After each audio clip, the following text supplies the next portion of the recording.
கப்பல் கடலில் போய்கிட்டு இருக்கு. புயல், சூறாவளி, அலையெல்லாம் பெருசு பெருசாக ரொம்ப உயரமாக உண்டாகுது. கடுமையான காற்றுலேயும் வேகமான அலைகள்லேயும் சிக்கி அந்த கப்பல் தடுமாறுது. திசை மாறி போச்சு. எந்த பக்கம் போயிட்டு இருக்கிறோம்னே தெரியல. அந்த கப்பலை செலுத்திக்கிட்டு இருந்த மாலுமி ரொம்ப சாமர்த்தியமாக செயல்பட்டார். தன்னுடைய அறிவாற்றலையும் திறமையையும் முழுமையாக பயன்படுத்தினார். அந்த கப்பலை கட்டுப்படுத்தினார். மெதுவாக அந்த சூறாவளியிலிருந்து கப்பலை காப்பாற்றி கரைக்கு கொண்டுட்டு வந்து சேர்த்துட்டார். மாலுமின்னு ஒருத்தர் இருந்ததுனால அந்த மரக்கலம் காப்பாற்றப்பட்டது. மாலுமின்னு ஒருத்தர் இல்லைன்னு வச்சுக்கோங்க, அந்த கப்பலோட கதி என்னவா இருக்கும் யோசிச்சு பாருங்க. ஒரு கோபக்காரனுடைய நிலைமையும் அப்படித்தானா. கோபக்காரன்கிறவன் ஒரு மாலுமி இல்லாத மரக்கலம் அப்படிங்கிறார் நபிகள் நாயகம். கொந்தளிக்கிற கடல்ல கொடுமையான அலைகளின் உச்சியில் அல்லல் படுகிற மரக்கலத்தை விட மோசமானது கோபக்காரனின் நிலைமை அப்படிங்கிறது அவருடைய கருத்து. அது மாதிரி இதுன்னு சொல்லல, அதை விட மோசம் இது அப்படிங்கிறார். ஏன் தெரியுமா? ஒரு கப்பல் கடல்ல தடுமாறினா அதை சரிப்படுத்த மாலுமி இருக்கிறார். அவர் தன்னுடைய சாமர்த்தியத்தினால் அதை கட்டுப்படுத்தி சரியான வழிக்கு கொண்டுட்டு வந்துடுவார். ஆனால் கோபக்காரனுடைய நிலைமை அப்படி இல்லை அப்படிங்கிறார் நபிகள் நாயகம். மனித மனம் ஒரு மரக்கலம், அறிவு அதில் இருக்கிற மாலுமி. மாலுமி மரக்கலத்தை செலுத்துகிறான், அவனுக்கு கட்டுப்பட்டு அது ஓடுது. ஆனால் கோபக்காரனுங்கிற மனுஷங்கிட்ட அறிவுங்கிற மாலுமி சரியாக வேலை செய்ய மாட்டான். ஏன்னா கோபம் அந்த மாலுமியின் கண்களை அவிச்சிரும், காதுகளை கேட்காம பண்ணிவிடும். கண்ணையும் காதையும் மூடிவிட்டு கப்பலை ஓட்டுனா எப்படி ஓட்டுறது? அதனால் கோபக்காரன் மாலுமி இல்லாத மரக்கலம். இடி மின்னலில் மாட்டிக்கிட்டு கஷ்டப்படுற கப்பல் மாதிரி கஷ்டப்படுறான். பெரியவங்கள்லாம் என்ன சொல்கிறாங்க? உனக்கு கெடுதல் பண்ணவனுக்கும் நீ நன்மையை செய், எவருடைய விருப்பு வெறுப்பையும் பொருட்படுத்தாதே. பரம எதிரிக்கும் நீ நன்மை செய்ய ஆரம்பித்தா உன்னுடைய தூய நிலையை பார்த்துட்டு அவனும் உனக்கு நெருக்கமான நண்பனாக ஆயிடுவான். இதுதான் பெரியவங்க நமக்கு சொல்லியிருக்கிறது. புனித குரான் சொல்கிறது என்ன? தீமையை நன்மையை கொண்டே நீர் தடுத்து கொள்ளும் அப்படின்னு சொல்லப்பட்டிருக்கு. அதில் இன்னா செய்தாரை ஒருத்தல் அவர் நாண நன்னயம் செய்து விடல் அப்படிங்கிறார் திருவள்ளுவர். செல்வந்தர் ஒருத்தர்கிட்ட ஒரு சிறுவன் ஆடு மேய்ச்சிக்கிட்டு இருந்தானா. பெரியவர் அவனை கூப்பிட்டு, நீ நேராக போய் ஒரு ஆட்டில் உள்ள ரொம்ப நல்ல பகுதி எதுவோ அதை எடுத்துக்கிட்டு வா அப்படின்னாரான். இவன் போனான். ஒரு ஆட்டு உடம்புல இருந்த நாக்கு, இருதயம், இது ரெண்டையும் எடுத்துகிட்டு வந்து கொடுத்தானான். பெரியவர் வாங்கி பார்த்தார். அதுக்கப்புறம் இப்போ நீ போய் இன்னொரு ஆட்டில் இருக்கிற ரொம்ப கெட்ட பகுதி எதுவோ அதை எடுத்துகிட்டு வா அப்படின்னாரான். இவன் போய் எடுத்துகிட்டு வந்தான். அவன் கையில் இருந்தது மறுபடியும் அதே மாதிரி நாக்கு, இருதயம், இது ரெண்டும் தான். என்னது இப்பவும் அதையே கொண்டுட்டு வந்திருக்கிற அப்படின்னாரான் பெரியவர். இவன் சொன்னானா, ஒரு உடம்புல உள்ள ரொம்ப நல்ல பொருளும் இதுதான், ரொம்ப கெட்ட பொருளும் இதுதான் அப்படின்னானா. இளம் வயசில் இப்படி பதில் சொன்னவர் தான் பேரறிஞர் லுக்மானுல் ஹக்கீம் அவர்கள். கோபப்படாமல் இருந்தால் இது ரெண்டும் நல்லா வேலை செய்யும், கோபப்பட்டால் இது ரெண்டும் மோசமாக வேலை செய்யும். அதை புரிஞ்சுக்கிறதுக்காகத்தான் இன்றைக்கி இந்த தகவல். கோபம் வந்துட்டால் நாம் என்ன செய்கிறோங்கிறது நமக்கே தெரியாது. ஒருத்தர் டாக்டர்கிட்ட போனார் அவசரமாக. டாக்டர், எனக்கு இப்போ கடுமையான கோப வெறி, எனக்கு கண்ணு மண்ணு ஒன்றும் புரியல, உடனடியாக அதை கட்டுப்படுத்தணும், உடனே இதுக்கு ஏதாவது ஒரு மாத்திரை கொடுங்க ப்ளீஸ் அப்படின்னார். அந்த டாக்டரும் உடனே ஒரு மாத்திரையை கொடுத்து, இதை உடனே போடுங்க, நான் தண்ணி கொண்டுகிட்டு வரேன்னு உள்ளே போனார். தண்ணியோடு திரும்பி வந்தார். இவர் சொன்னார், டாக்டர், நீங்கள் கொடுத்த மாத்திரை ரொம்ப பெருசாக இருந்தது, இருந்தாலும் கஷ்டப்பட்டு முழுங்கிட்டேன்னார். டாக்டர் சந்தேகத்தோடு மேசையை பார்க்குறார். பார்த்தா மாத்திரை அங்கேயே இருக்குது, பேப்பர் வெயிட்டை காணலை. ரொம்ப பேருக்கு கூட்டத்தில் பேசுறதுன்னா பயம், நமக்கு ஒன்றும் தெரியாதுன்னு மற்றவங்க நினச்சிடக்கூடாதுங்கிற எண்ணம் தான் இதுக்கு காரணம். ரொம்ப முக்கியமான ஒரு கூட்டம்னா பயம் அதிகமாக இருக்கும். முக்கியமானவங்கள்லாம் வருவாங்களே, அவங்களாம் நம்மளை பற்றி மட்டமாக நினச்சிருவாங்களே அப்படிங்கிற பயம் வந்துடும். ஆனால் மேடை பேச்சுங்கிறது அவ்வளவு கடினமான ஒரு காரியம் இல்லைங்கிறாங்க அது சம்பந்தமான நிபுணர்கள். யாரும் பேச்சாளர் ஆகலாம், இது ஒன்றும் பெரிய கிஃப்ட்டு கிடையாது அப்படின்னு அவங்க சொல்கிறாங்க. நீங்கள் ஒரு சிறந்த பேச்சாளர் ஆகணுமா அப்படின்னா அதுக்குன்னு சில ஆலோசனைகளை சொல்லி வச்சுருக்கிறாங்க அனுபவசாலிகள். முதல் ஆலோசனை என்னென்னா, உங்கள் பேச்சு எளிமையாக இருக்கணும். ஏதாவது ஒரு கருத்து அல்லது 2 கருத்து சொன்னால் போதும். 20 அல்லது 30 கருத்துக்களை சொல்லிகிட்டே போகக்கூடாது. ரெண்டாவது ஆலோசனை, நீங்கள் என்ன பேச போகிறீங்கிறது முதல்ல உங்களுக்கு நல்லா புரியணும். அதுக்கப்புறம் தான் அதை அடுத்தவங்களுக்கு புரிய வைக்க முடியும். எப்படி ஆரம்பிக்க போகிறோம், எந்த கருத்தை முக்கியமாக வலியுறுத்த போகிறோம், எப்படி முடிக்க போகிறோம் அப்படிங்கிறத முதல்ல நல்லா சிந்தித்து மனசில் வச்சுக்கணும். கடைசியாக என்ன சொல்கிறீங்களோ அதுதான் கேட்குறவங்க மனசில் நிற்கும். மூணாவது ஆலோசனை என்னென்னா, உங்கள் பேச்சு சுருக்கமாக இருக்கணும். ஒரு 15 நிமிஷம் பேசுகிறது ரொம்ப பொருத்தம். மணிக்கணக்கில் பேசிக்கிட்டு இருக்கிறது நல்லதில்லை. நாலாவது ஆலோசனை, நீங்கள் பேசுகிறது உண்மையாக இருக்கணும். உங்களுக்கு உண்மையான அனுபவங்கள் இருக்கும், அதை சொல்லலாம். உங்களுடைய உண்மையான அனுபவங்களை மற்றவங்களோட பகிர்ந்துக்கணும், அதுதான் முக்கியம். ஐந்தாவது ஆலோசனை, ஆரம்பத்தில் கொஞ்ச நேரம் உங்களை பற்றியும் எதிரில் உள்ளவங்களை பற்றியும் சம்மந்தப்படுத்தி ஏதாவது பேசி ஒரு நெருக்கத்தை ஏற்படுத்திக்கணும். ஒவ்வொருத்தரும் இப்போ இவர் பேச போகிறது நம்ம சம்மந்தப்பட்டது அப்படின்னு நினைக்க ஆரம்பிச்சிருவாங்கல்ல, அதுக்கப்புறம் அவங்க கேட்க தயாராகிட்டாங்கன்னு அர்த்தம். எதிரில் உட்காந்துருக்கிற கூட்டத்திலேருந்து 3 பேரை தேர்ந்தெடுங்க. அதாவது வலது பக்கம் ஒருத்தர், நடுவில் ஒருத்தர், இடது பக்கம் ஒருத்தர். அதாவது உங்களை ரொம்ப கனிவாகவும் ஆர்வமாகவும் பார்க்குறவராக பார்த்து தேர்ந்தெடுத்துங்க. மனசுக்குள்ளே நீங்கள் பேசும்பொழுது என்ன பண்ணணும்னா, இவங்களை நேருக்கு நேராக மாறி மாறி பார்த்துக்கிட்டே பேசுனீங்கன்னா நீங்கள் ஏதோ ஒட்டுமொத்த கூட்டத்தையும் பார்த்து பேசுகிறதாக ஒரு உணர்வு அது ஏற்படுத்திவிடும். ஆறாவது ஆலோசனை என்னென்னா, சொற்பொழிவுன்னா நீங்கள் பேசணும், படிக்கக்கூடாது. எழுதி படிக்கிறது நல்லா இருக்காது. குறிப்புகள் வேணும்னா வச்சுக்கலாம். படிக்கிறது பேப்பர்லேருந்து வர்றது மாதிரி இருக்கும், பேசுகிறது இதயத்திலேருந்து வர்றது மாதிரி இருக்கும். அப்புறம் ஏழாவது ஆலோசனை சொல்கிறாங்க. அது என்னென்னா, மேடையில் ஏறி நின்ன உடனே இயல்பாக மூச்சை இழுத்து விட்டுங்க, இயல்பு நிலைக்கு வாங்க, அதுக்கப்புறம் இயல்பாக பேச ஆரம்பிக்கலாம் அப்படிங்கிறாங்க. இவ்வளவும் பேச்சு கலையில் வல்லுநர்களாக இருக்கிறவங்க சொல்லுகிற ஆலோசனைகள். இதையெல்லாம் கடைபிடிச்சா நமக்கும் அதுக்கும் வெகு தூரம்னு நினச்சிக்கிட்டு இருந்த ஒன்று இப்போ கிட்டத்தில் நெருங்கி வந்துடும். நாம் சொல்கிறபடியெல்லாம் அது கேட்கும். ஒரு பேச்சாளர், அவருக்கு சுருக்கமாகவே பேச தெரியாது. மேடையில் ஏற்றி விட்டுவிட்டா போதும், ஆரம்பிச்சிருவார், நிறுத்த மாட்டார், பேசிக்கிட்டே இருப்பார். ஒரு தடவை அவர் ஒரு கூட்டத்தில் ரொம்ப நேரம் பேசிக்கிட்டே இருக்கிறார். எதிரில் பொறுமை இழந்த ஒருத்தர் தன்னுடைய கை கடிகாரத்தை காட்டினார். அதை கவனித்த பேச்சாளர், மன்னிக்கணும், கை கடிகாரம் நான் கொண்டுகிட்டு வர மறந்துட்டேன், அதுதான் நேரம் போனதே தெரியல அப்படின்னு சொல்லியிருக்கிறார். இதுக்கு அவர் சொன்னாராம் கோபமாக, ஏய்யா கடிகாரத்தை தான் பார்க்க முடியல, மறந்துட்டேன், பக்கத்தில் மாட்டிருக்கிற கேலண்டரையாவது பார்க்கக்கூடாதா அப்படின்னாராம். ஒரு ஊரில் ஒரு சித்தர் இருந்தார், சூஃபி சித்தர். அவர் ஞானம் பெற்ற ஒரு சித்தர். ஒரு நாள் அந்த நாட்டு மன்னன் அவரை பார்க்கறதுக்காக வந்தான். என்ன வேணும் உனக்குன்னு கேட்டார். நான் கடவுளை பார்க்கணும், அதுக்கு நீங்கள் தான் உதவி பண்ணணும் அப்படின்னா அவன். சித்தர் கொஞ்சம் யோசனை பண்ணார். சரி, போயிட்டு நாளைக்கு வாடினார். அதே மாதிரி மன்னன் போயிட்டு அடுத்த நாள் வந்தான். இங்கே நீ என்னோட ஒரு வாரம் தங்கியிருக்க வேண்டியிருக்கும்னார். சரின்னா ஒரு பிச்சை பாத்திரத்தை தூக்கி கையில் கொடுத்தார். அவனுக்கு ஒன்றும் புரியல, இருந்தாலும் வாங்கிக்கிட்டான்.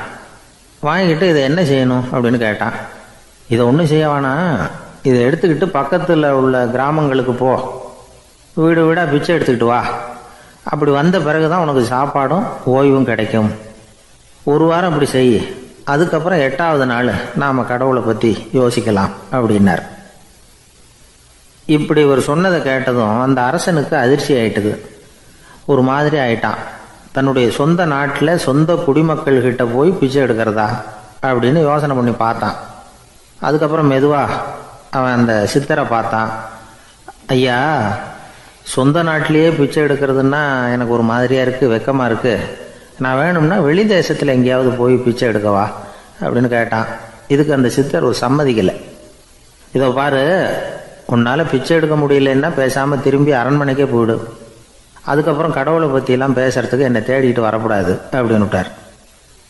மன்னன் தயங்கினான், இருந்தாலும் மனசை சரி பண்ணிட்டு சம்மதிச்சான். சரிங்க, ஒரு வாரம் இங்கே தங்குறேன், நீங்கள் சொல்கிறது மாதிரி பக்கத்து கிராமங்களுக்கு போகிறேன், வீடு வீடாக பிச்சை எடுக்கிறேன், வர்றேன் அப்படின்னா. ஒரு வாரம் தெரு தெருவாக பிச்சை பாத்திரத்தோடு அலைஞ்சான். சொந்த ஊரில் சொந்த குடிமக்கள்கிட்ட பிச்சை எடுத்தான். 7 நாள் முடிஞ்சுது. 8வது நாள் அந்த சித்தர் மன்னனை கூப்பிட்டார். இப்படி வாழ்னார், வந்தான். இனிமே நீ கடவுளை பற்றி என்கிட்ட கேட்கலாம்னார். இனிமே கேட்கறதுக்கு ஒன்றுமே இல்லை சுவாமின்னா இவன். ஒரு வார காலம் பிச்சை எடுத்த பிறகு தான் கடவுளை காண முடியும் அப்படின்னு நான் கனவு கூட காணவில்லைன்னா.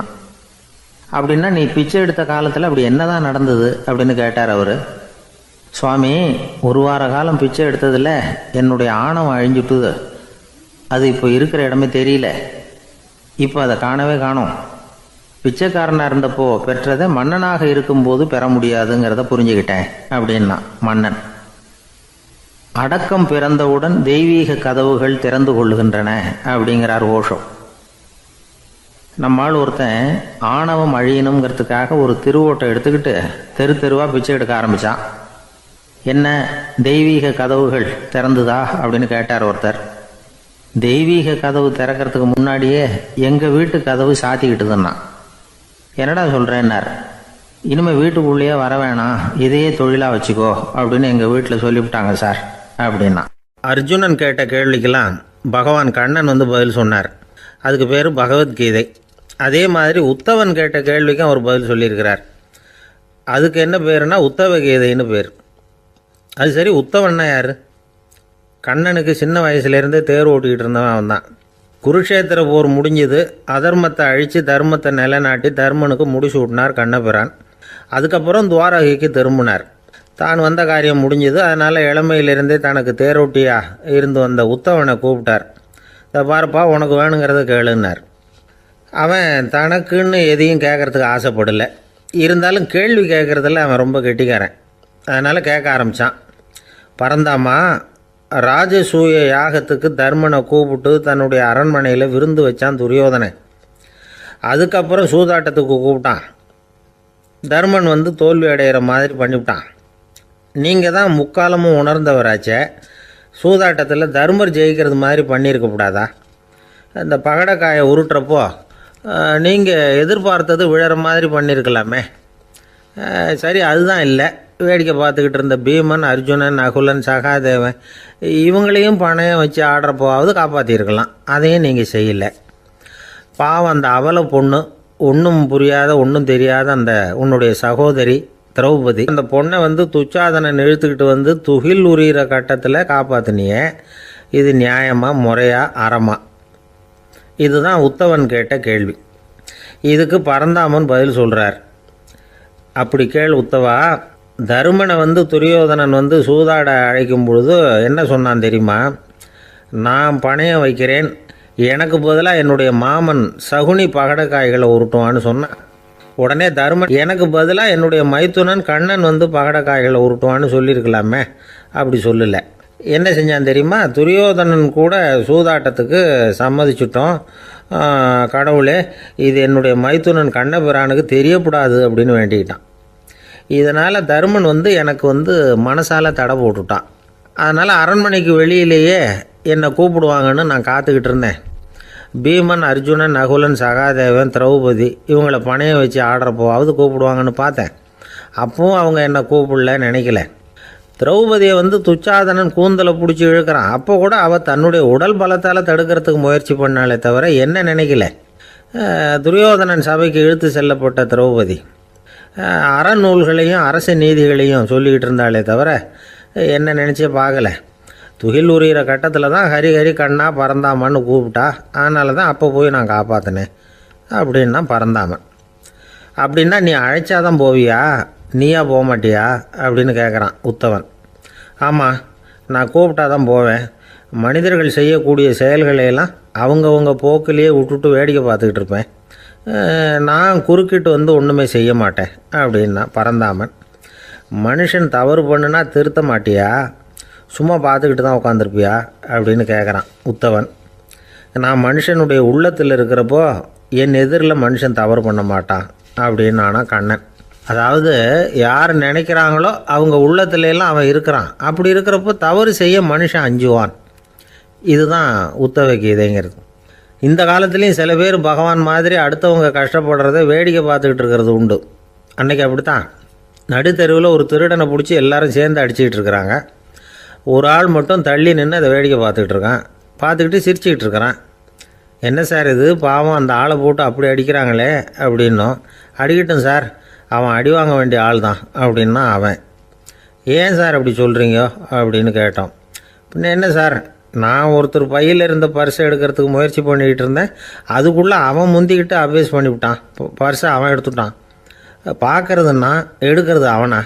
என்ன சார் நியாயம் இது? நல்லா வாங்கட்டும் அப்படிங்கிறான். ஜெருசலேம் அங்கே உள்ள ஒரு தேவாலயம். அதில் உள்ள பலிபீடத்தின் முன்னாடி ஒரு பெட்டி உண்டு. அது காணிக்கை பெட்டி. ஆலயத்துக்கு வர்றவங்க பிரார்த்தனை பண்ணிவிட்டு திரும்பி போகிற சமயத்தில் அந்த பெட்டியில் காணிக்கை போடுவாங்க.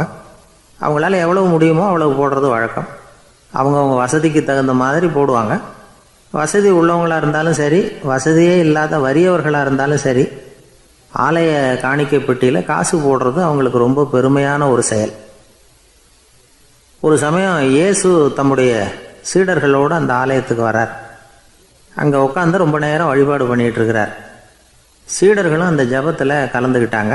வழிபாடு முடிஞ்சுது. இயேசு உட்காந்துருக்கிறார். காணிக்கை பெட்டியில் காசு போடுறவங்கள கவனிக்கிறார். சீடர்களும் அதையே கவனிச்சுக்கிட்டு இருக்கிறாங்க. ரொம்ப பேர் வரிசையாக வந்தாங்க. அவங்களால முடிஞ்ச அளவுக்கு காசு போட்டுட்டு அவங்க பாட்டுக்கு போய்கிட்டு இருக்கிறாங்க. வசதியானவங்க நிறைய பேர் வந்தாங்க. அதுக்கு மத்தியில் வயசான ஒரு அம்மா, அவங்களும் வந்து காசு போட்டுட்டு போகிறாங்க. இப்போ இயேசு தன்னுடைய சீடர்கள் பக்கம் திரும்பினார். ஒரு கேள்வி கேட்டார். இப்போ இந்த காணிக்கை பெட்டியில் நிறைய பேர் வந்து காசு போட்டுட்டு போகிறத நீங்கள் கவனிச்சிங்க. இன்றைக்கி இந்த காணிக்கை பெட்டியில் ரொம்பவும் அதிகமாக காசு போட்டது யார் அப்படின்னு கேட்டார். முதல்ல வந்தார ஒரு பெரிய மனுஷன், அவர் தான் அதிகமாக போட்டார் அப்படின்னார் ஒருத்தர். மூணாவதாக வந்தவர் தான் அதிகமாக போட்டார், நான் கவனித்தேன் அப்படின்னாரு இன்னொருத்தர். இப்படி ஆளுக்கு ஒரு விதமாக சொல்கிறாங்க. கடைசியாக இயேசு சொன்னாராம், இன்றைக்கு அந்த பெட்டியில் அதிகமாக காசு போட்டவங்க அந்த வயசான அம்மா தான் அப்படின்னாராம். சீடர்களுக்கு ஒன்றும் புரியல. அந்த அம்மா ரொம்பவும் ஏழையாச்சே, அவங்க எப்படி அதிகமாக காணிக்கை செலுத்த முடியும் அப்படிங்கிறது அவங்க சந்தேகம். இயேசு விளக்குனார். நிறைய பேர் வந்தாங்க, நிறையவே காசுகள் போட்டாங்க, அது உண்மைதான். ஆனாலும் அந்த அம்மா என்ன பண்ணாங்க கவனிச்சிங்களா? வந்தாங்க, தன்னுடைய காசு பையை திறந்தாங்க, அப்படியே கொட்டுனாங்க. அதில் இருந்தது 2 காசுகள் தான். அந்த 2 காசும் காணிக்கை பெட்டியில் விழுந்துட்டுது. மற்றவங்கள்லாம் தங்கள்கிட்ட இருந்த செல்வத்தின் ஒரு சிறு பகுதியை எடுத்து பெட்டியில் போட்டாங்க. ஆனால் இந்த அம்மா தன்கிட்ட என்ன இருந்ததோ அதை அப்படியே போட்டுட்டாங்க. தன்னுடைய பிழைப்புக்காக வச்சுருந்த அவ்வளவையும் இழக்கிறதுக்கு தயாராகிட்டாங்க. அவ்வளவு தாராள மனசு அவங்களுக்கு. அதனால் அவங்க செலுத்தின காணிக்கை தான் அளவில் அதிகம் அப்படின்னார். விலை மதிப்பில்லாத முத்து புதையல் ஒருத்தனுக்கு கிடைக்க போகுதுன்னு வச்சுக்கோங்க. அதன் மதிப்பை உணர்ந்தவன் என்ன பண்ணுவான்? அதை அடையிறதுக்காக தன்கிட்ட இருக்கிற எதையும் கொடுக்கறதுக்கு தயாராக இருப்பான் இல்லையா? அது மாதிரி தான் இதுவும் அப்படின்னார். உலக மதிப்பீடுகளை துரும்பா தூசியாக மதித்து அதையெல்லாம் உதறி விடுகிறவன் இறையருள் அப்படிங்கிற இணையில்லாத செல்வத்தை பெறுகிறான் அப்படிங்கிறது இதில் உள்ள கருத்து. இறைவனுக்காக இழப்பதுன்னா துன்பப்படுகிறவர்களுக்காக, ஏழைகளுக்காக, ஏதுமற்றவர்களுக்காக இழப்பது அப்படின்னு அர்த்தம். உங்கள் அயலானுக்கு நீங்கள் என்ன உதவி செய்தாலும் அதை எனக்கே செய்கிறீர்கள் அப்படின்னு இயேசு சொல்லியிருக்கிறார். அடுத்தவங்களுக்கு உதவணுங்கிற குணம் இன்னைக்கு ரொம்ப குறைஞ்சி போச்சு. ஒருத்தன் வாழைப்பழத்தோல் வழுக்கி கீழே விழுந்துட்டான். பக்கத்தில் இருந்த நண்பன் உடனே இவனை தூக்கிக்கிட்டு போய் ஆஸ்பத்திரியில் சேர்த்துட்டான். அதுக்கப்புறம் சொன்னான், நீ அந்த வாழைப்பழத்தோலில் காலை வைக்க போகிறத முன்னாடியே நான் கவனிச்சுட்டேன் அப்படின்னானா. அப்படின்னா அப்போவே நீ எனக்கு உதவி செஞ்சுருக்கலாமே அப்படின்னானா அவன். நான் டாக்டருக்கு உதவலாம்னு நினச்சிட்டேன் அப்படின்னா இவன். ஒரு வயசான அம்மா ஒரு நாள் ஃபோன் பண்ணாங்க.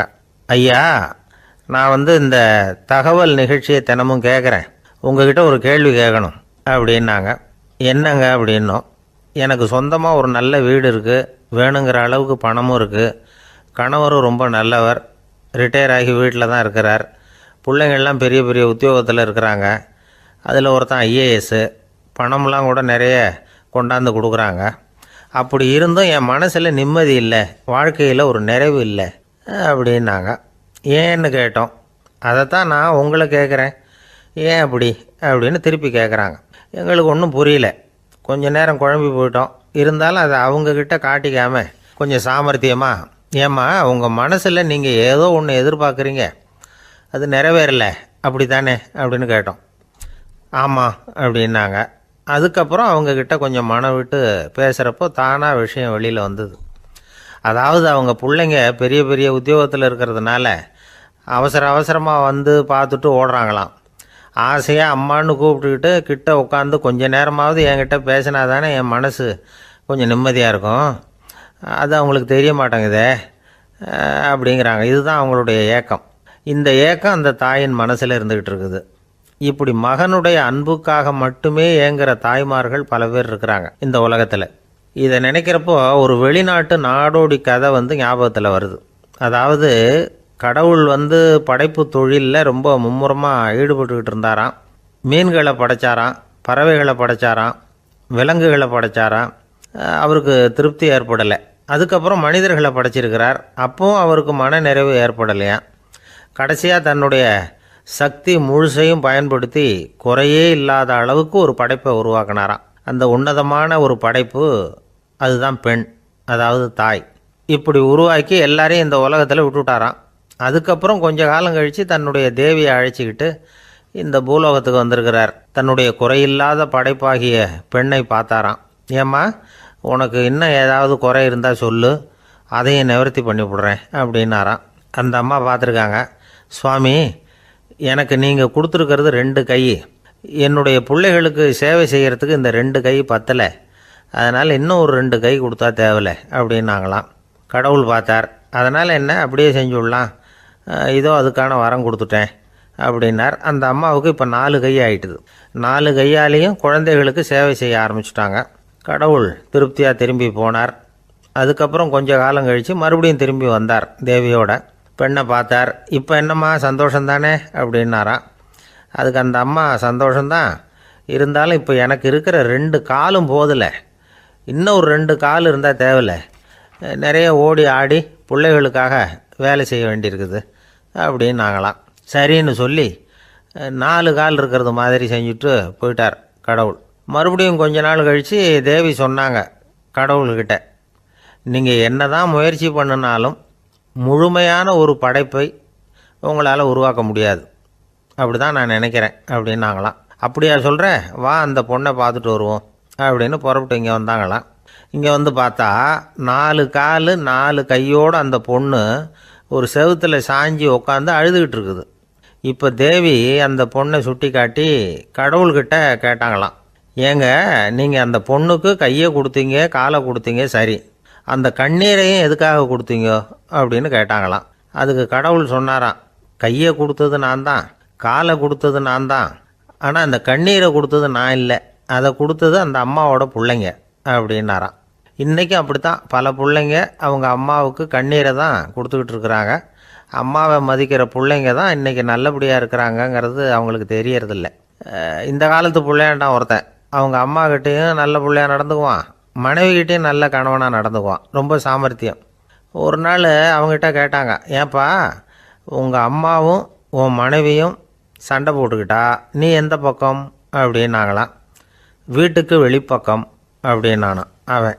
அங்கே ஒரு புதர் தெரியுது இல்லையா, இந்த புதருக்குள்ளே ஒரு சிங்கம் இருக்குது, அந்த பக்கமாக நான் போகிறப்போ வர்றப்போலாம் அது என்கிட்ட வம்பு வளர்க்குது, தகராறு செய்யுது, என் மேலே பாயுது, என்னை தாக்குது, ஏன்னு தெரியல அப்படின்னுது. இதை கேட்டதும் அந்த குரங்கு சொல்லிச்சு, இனிமேல் கவலைப்படாத, இந்த தடவை நான் உன்னை காப்பாற்றுறேன்னுது. அதுக்கப்புறம் ஒரு நாள் அந்த குரங்கும் கழுதியும் அந்த புதர் பக்கமாக போய்கிட்டு இருந்தாங்க. எதிர்பார்த்தது மாதிரியே நடந்தது. அந்த சிங்கம் எதிரில் வந்தது, கழுதியை பார்த்தது, உடனே அது மேலே பாய ஆரம்பிச்சுட்டுது. அவ்வளவுதான். உடனே இந்த குரங்கு என்ன பண்ணிச்சு தெரியுமா, கிடுகிடுன்னு ஒரு மரத்து மேலே ஏறி உட்காந்துக்கிட்டது. அங்கே உட்காந்துக்கிட்டு கீழே அந்த கழுதையும் சிங்கமும் போடுற சண்டையை வேடிக்கை பார்க்க ஆரம்பிச்சுட்டுது. கொஞ்ச நேரம் கழித்து அடிபட்ட காயத்தோடு அந்த கழுதை மெதுவாக நடந்து வந்தது. குரங்கும் மெல்ல மரத்தை விட்டு கீழே இறங்குச்சு. இப்போ கழுதை கேட்டுது, என்னை காப்பாற்றுறேன்னு சொல்லிவிட்டு காலை வாரி விட்டுட்டியே, நீ பாட்டுக்கு மரத்து மேலே ஏறி உட்காந்துக்கிட்டே, அது நியாயமானது. குரங்கு பரிதாபமாக அதை பார்த்துது. நான் மரத்து மேலே இருந்து நீங்கள் 2 பேரும் சண்டை போட்டதை பார்த்துக்கிட்டு தான் இருந்தேன், உன்னோட சத்தம் தான் அதிகமாக இருந்தது, அது நீ சிரிக்கிற மாதிரி எனக்கு கேட்டுது, அதனால் நீ தான் ஜெயிச்சுக்கிட்டு இருக்க போல இருக்கு அப்படின்னு நினச்சிவிட்டேன்னுது. இன்றைக்கி பல பேர் இப்படி தான் இருக்கிறாங்களாம். யார் ஜெயிக்கிறாங்க யார் தோக்குறாங்கங்கிறத முகத்தை பார்த்து கூட கண்டுபிடிக்க முடியறதில்ல, பேசுகிற பேச்சை வச்சு கூட கண்டுபிடிக்க முடியறதில்ல. தோற்கிறவங்க கூட சிரிக்கிற மாதிரி முகத்தை வச்சுக்கிறான். இன்றைய மனிதர்கள்கிட்ட ஏகப்பட்ட முரண்பாடுகள். பொய் முகங்களோட உலவுகிறவர்கள் தான் அதிகம். உண்மை முகம் எங்கே இருக்குது அப்படிங்கிறத புரிஞ்சுக்கிட்டு நண்பர்களை தேர்ந்தெடுக்கணும் அப்படிங்கிறது ஒரு முக்கியமான கருத்து. கடவுள் இந்த உலகத்தை படைச்சு விட்டு அதுக்கப்புறமும் கொஞ்ச நாள் இங்கேயே தங்கியிருந்தாராம். அப்போ தான் அவருக்கு ஒரு உண்மை புரிஞ்சுதான், இந்த உலகத்தில் தங்கி இருக்கிறது எவ்வளவு இடைஞ்சல்னு. தினமும் மனிதர்கள் தேடி வந்து ஏதாவது புகார் சொல்லிக்கிட்டே இருந்தாங்களாம். எனக்கு அது வேணும் இது வேணும்னு கேட்டுக்கிட்டே இருந்தாங்களாம். சில பேர் வந்தாங்க, நாங்கள் வந்து விவசாயம் பண்ணுறோம், தண்ணி இல்லாமல் பயிர் காயுது, எங்களுக்கு மழை வேணும் அப்படின்னாங்க. அவங்க போனதும் அதுக்கப்புறம் சில பேர் வந்தாங்க, நாங்கள் வந்து மண்பானை செய்கிறவங்க, நிறைய பானை செஞ்சு வச்சுருக்குறோம், மழை பெஞ்சால் எல்லாம் கரைஞ்சி வீணாக போயிடும், அதனால் இன்றைக்கி மழை பெய்யக்கூடாதுன்னாங்க. கடவுள் பார்த்தார், அவருக்கு என்ன பண்ணுறதுன்னே தெரியல, ஏகப்பட்ட குழப்பம், தலையை பிச்சுக்கலாம் போல் இருந்தது, கிட்டத்தட்ட பைத்தியம் பிடிக்கிற அளவுக்கு ஆகிட்டுது. எல்லாருடைய ஆசைகளையும் அவரால் நிறைவேற்ற முடியல, ஏன்னா ஒன்றுக்கு ஒன்று முரண்பாடாக இருந்தது. ஒரு நாள் தன்னுடைய அமைச்சரவையை கூட்டி ஆலோசனை கேட்டார். என்ன செய்யலாம்னு சொல்லுங்கன்னார். இது என்ன பிரமாதம், பேசாமல் இமயமலை அடிவாரத்தில் போய் உட்காந்துங்க, யாரும் தொந்தரவு பண்ண மாட்டாங்கன்னாங்க. அங்கேயும் மனிதர்கள் வர ஆரம்பிச்சுருவாங்களேன்னார் கடவுள். சரி அப்படின்னா சந்திரனில் போயிருந்துக்கலாமேன்னாங்க. அங்கேயும் மனுஷன் குடி வர போகிறான் அப்படின்னார் கடவுள். வெகு தூரத்துக்கு அப்பால் உள்ள நட்சத்திர மண்டலத்துக்கு போயிடலான்னாங்க. இதெல்லாம் நிரந்தர தீர்வாகாது, நிரந்தரமாக இந்த மனிதனுடைய தொல்லையிலேருந்து நான் விடுபடணும், அதுக்கு ஏதாவது வழி சொல்லுங்கன்னார் கடவுள். ஒரு வயசான ஆள் வந்தார். கடவுளுக்கு காதோட காதாக ஒரு வழியை சொன்னார். கடவுளுக்கு முகம் மலர்ந்தது. அதுதான் சரி, அப்படியே செஞ்சுடலான்னார். அந்த ஆள் சொன்ன ரகசியம் என்ன தெரியுமா? மனிதனால் அடைய முடியாத ஒரு இடம் இருக்குது, அது வேறு எங்கேயும் இல்லை, அவனுக்கு உள்ளே இருக்குது, அங்கே போய் மறைஞ்சிங்க, அதுக்கப்புறம் மனிதர்களால் உங்களுக்கு தொந்தரவு இருக்காதுன்னார். மனிதன் நினைக்காத இடம் அதுதான். அதாவது உள்ளுக்குள்ளே இருக்கிற உண்மையை புரிஞ்சிக்காம வெளியில் எங்கேயோ அது இருக்கிறதாக நினச்சி வரட்டிக்கிட்டு அலையிறான் மனுஷன். உள்ளே இருக்கிற உண்மை புரிஞ்சால் நாம் தன்னம்பிக்கையோடு தலை நிமிர்ந்து வாழலாம். வேடிக்கையாக ஒரு கதை சொல்லுவாங்க, இதை பாருங்கள், நம்ம பையன் எங்கே பணம் வச்சாலும் எடுத்து விட்றான், என்ன பண்ணுறதுன்னாங்க அம்மா. அப்பா கொஞ்சம் நேரம் யோசனை பண்ணார். அதுக்கப்புறம் சொன்னார், அவன் கண்ணில் படாத இடமா நம்ம வீட்டில் இருக்கிறது ஒரே இடம்தான், அங்கே பணத்தை வை திருட்டு போகாதுன்னார். அது எந்த இடம்னு கேட்டாங்க. அதுதான் அவன் பாட புஸ்தகம், அதில் வச்சுரு, அவன் தொடவே மாட்டான், பாட புத்தகத்தை தொடாமல் பரீட்சையில் வெற்றி பெற முடியாது அப்படிங்கிறத புரிஞ்சுக்கணும். உள்ளே இருக்கிற உண்மையை தொடாமல் வாழ்க்கையில் வெற்றி பெற முடியாது. அதனால் உண்மையை புரிஞ்சுக்கிட்டால் வாழ்க்கையில் வெற்றி நிச்சயம். சாலை ஓரமாக அழுதுகிட்டு உட்காந்துருந்தான். பிச்சை எடுத்து சாப்பிட்ற ஒருத்தன் அந்த பக்கமாக வந்தான். இவனை பார்த்தான். ஏன் அழுதுகிட்டு உட்காந்துருக்கிற, என்னாச்சு உனக்கு அப்படின்னு கேட்டான். அதுக்கு இவன் சொன்னான், என்கிட்ட ஒன்றுமே இல்லை, நான் இந்த உலகத்தில் இருந்து என்ன பிரயோஜனம், அதனால தான் அழுதுகிட்டு இருக்கிறேன் அப்படின்னா. உன்கிட்ட மறைஞ்சிருக்கிற புதையல் என் கண்ணுக்கு நல்லா தெரியுது, அது உனக்கு புரியல, அதனால தான் அழுதுகிட்டு இருக்கிற அப்படின்னா. என்னது புதையல் இருக்குதா, உன் கண்ணுக்கு தெரியுதா அப்படின்னு கேட்டான்.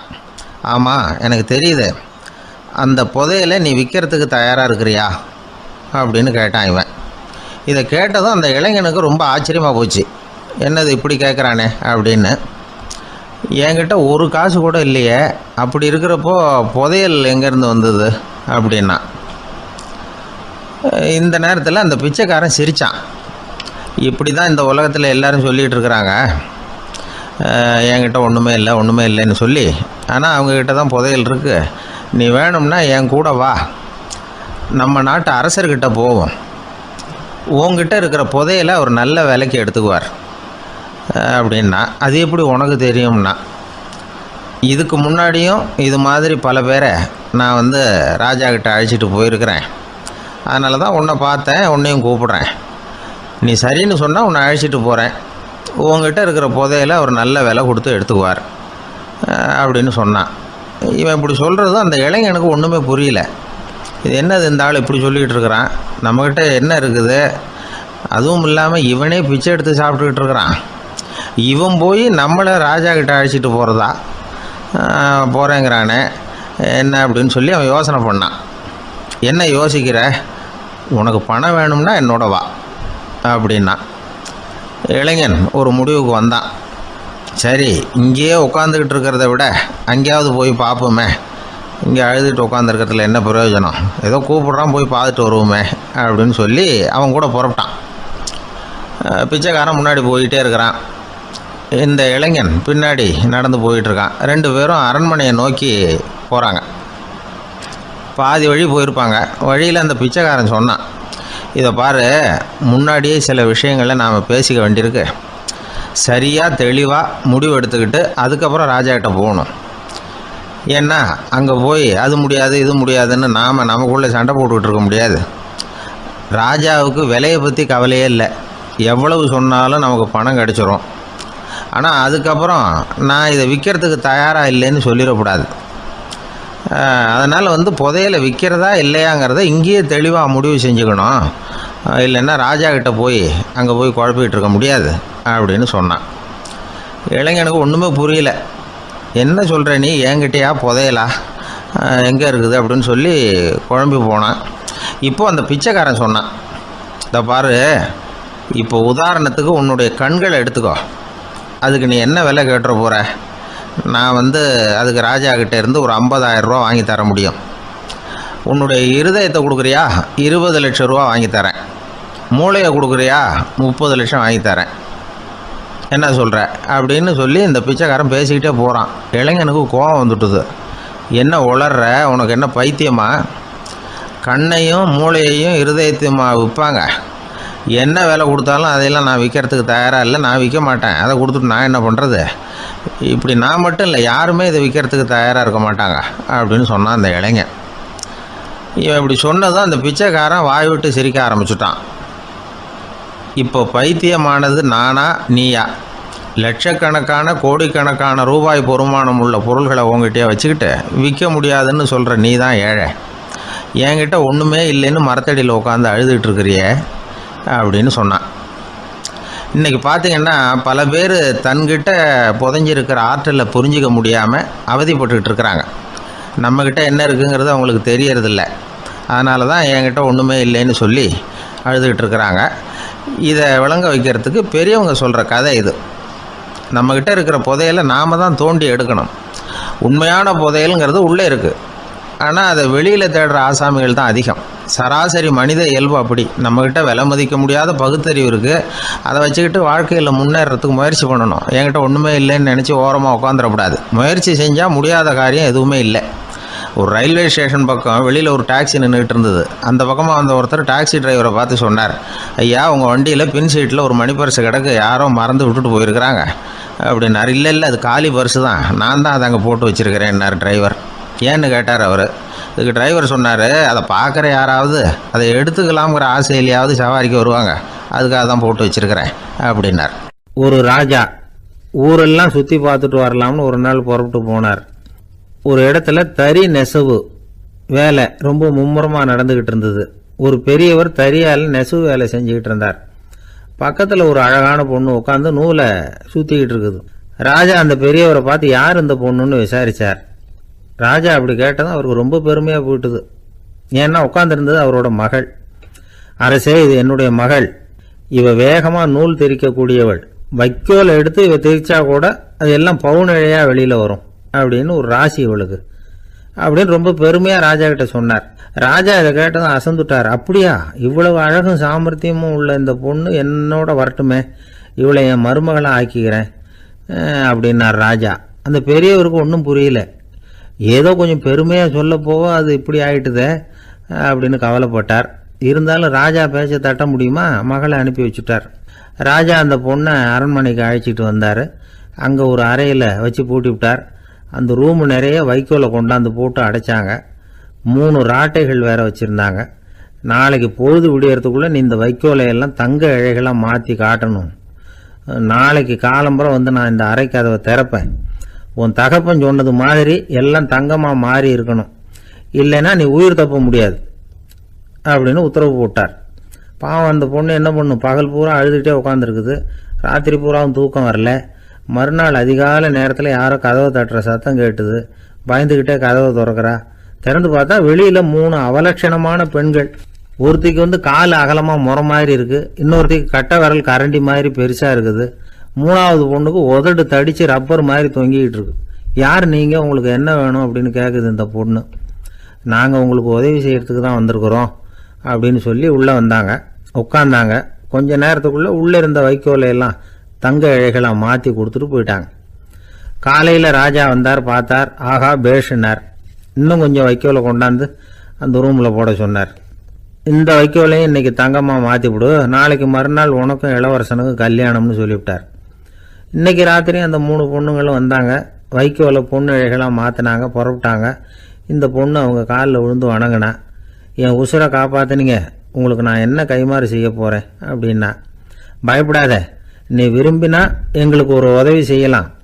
உன்னுடைய கல்யாணத்துக்கு நாங்கள் 3 பேரும் வரோம்.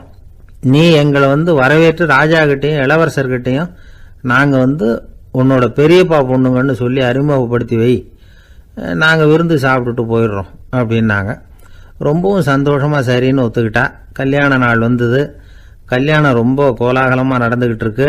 எல்லா தேசத்து ராஜா ராணிகளும் வந்துக்கிட்டு இருக்கிறாங்க. அந்த 3 அவலட்சணமான பொண்ணுங்களும் சேர்ந்தாங்க.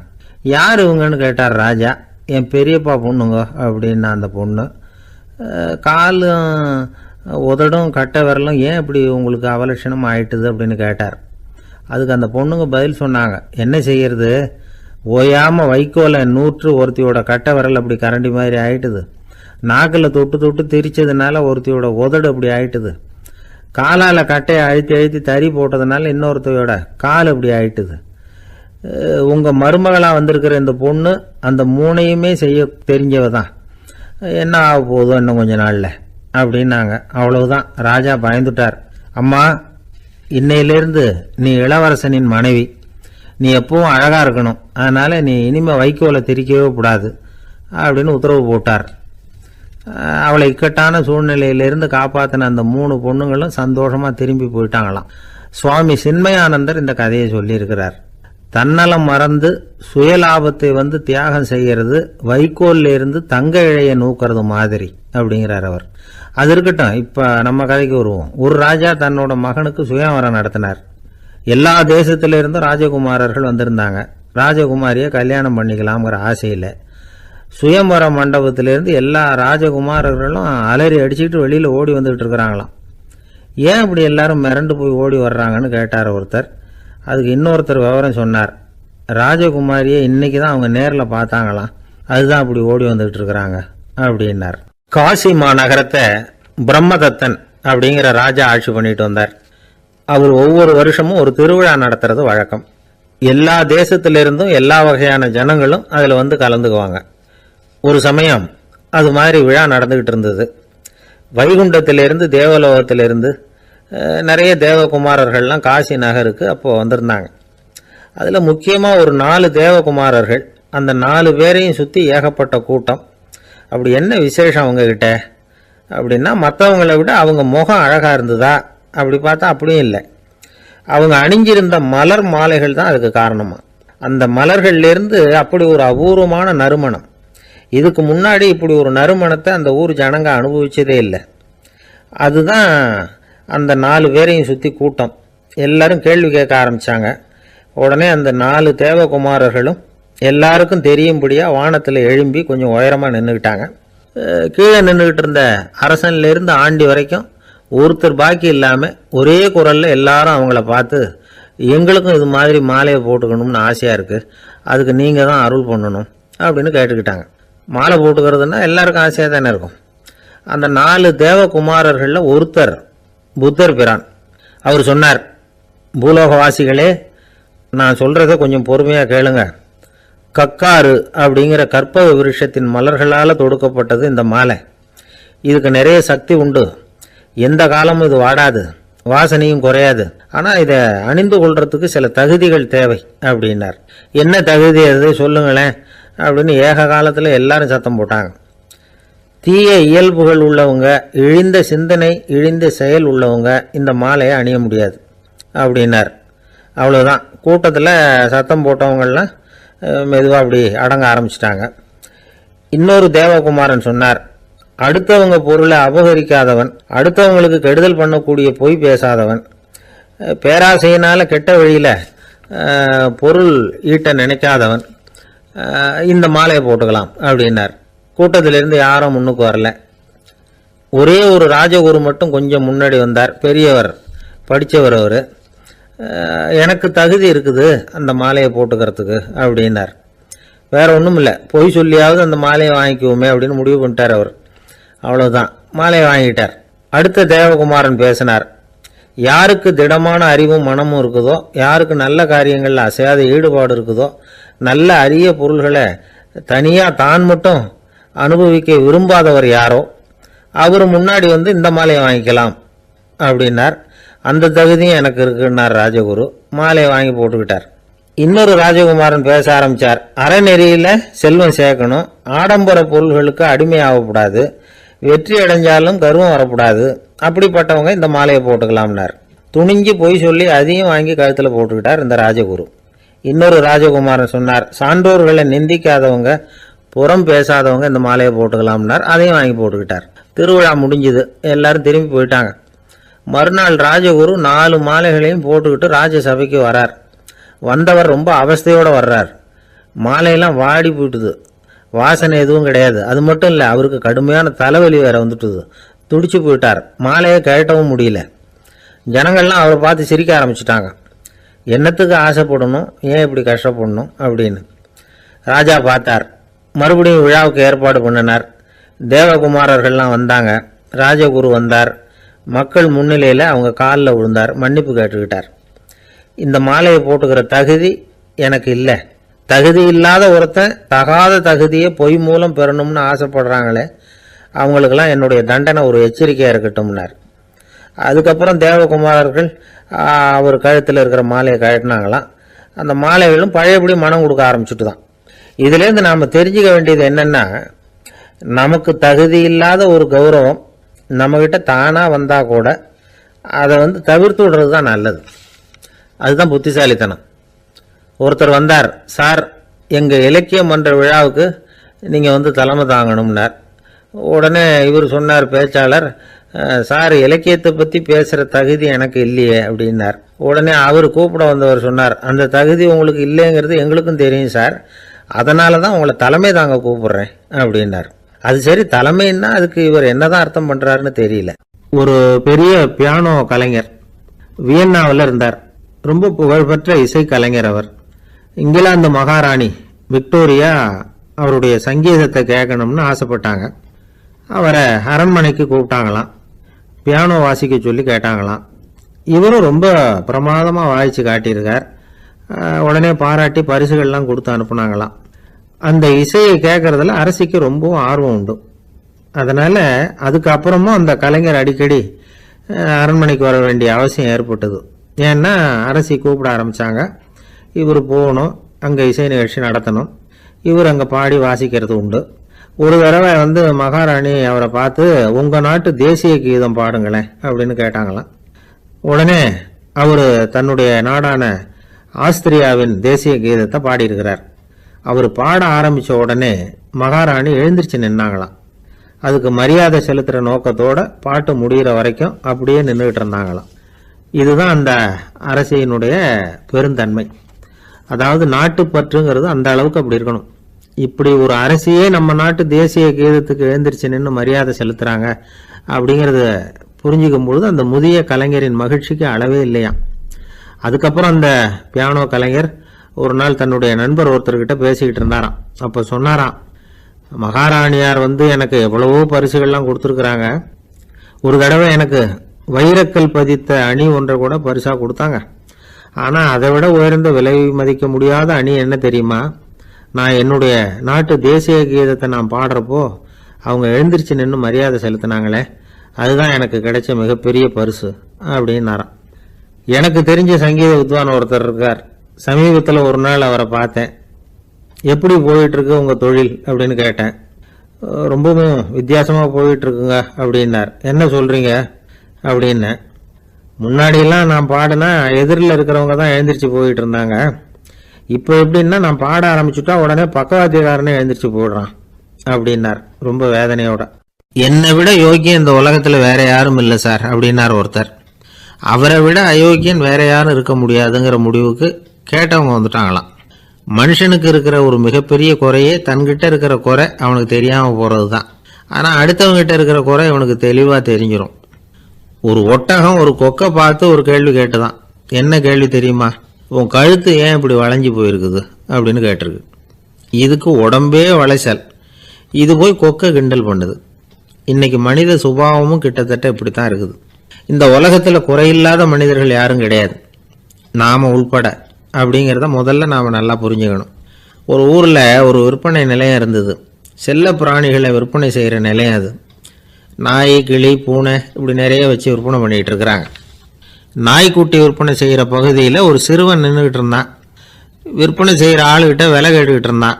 அதுவும் இருக்குதே, அந்த நாய்க்குட்டி என்ன விலை அப்படின்னு கேட்டானா. 1000 ரூபா அப்படின்னாரான். சரி, அது வேணாம், இது என்ன விலைன்னு இருக்கான். 500 ரூபா அப்படின்னாரான். இந்த சின்ன பையன் கையில் வச்சுருந்தது வெறும் 50 ரூபா தான்.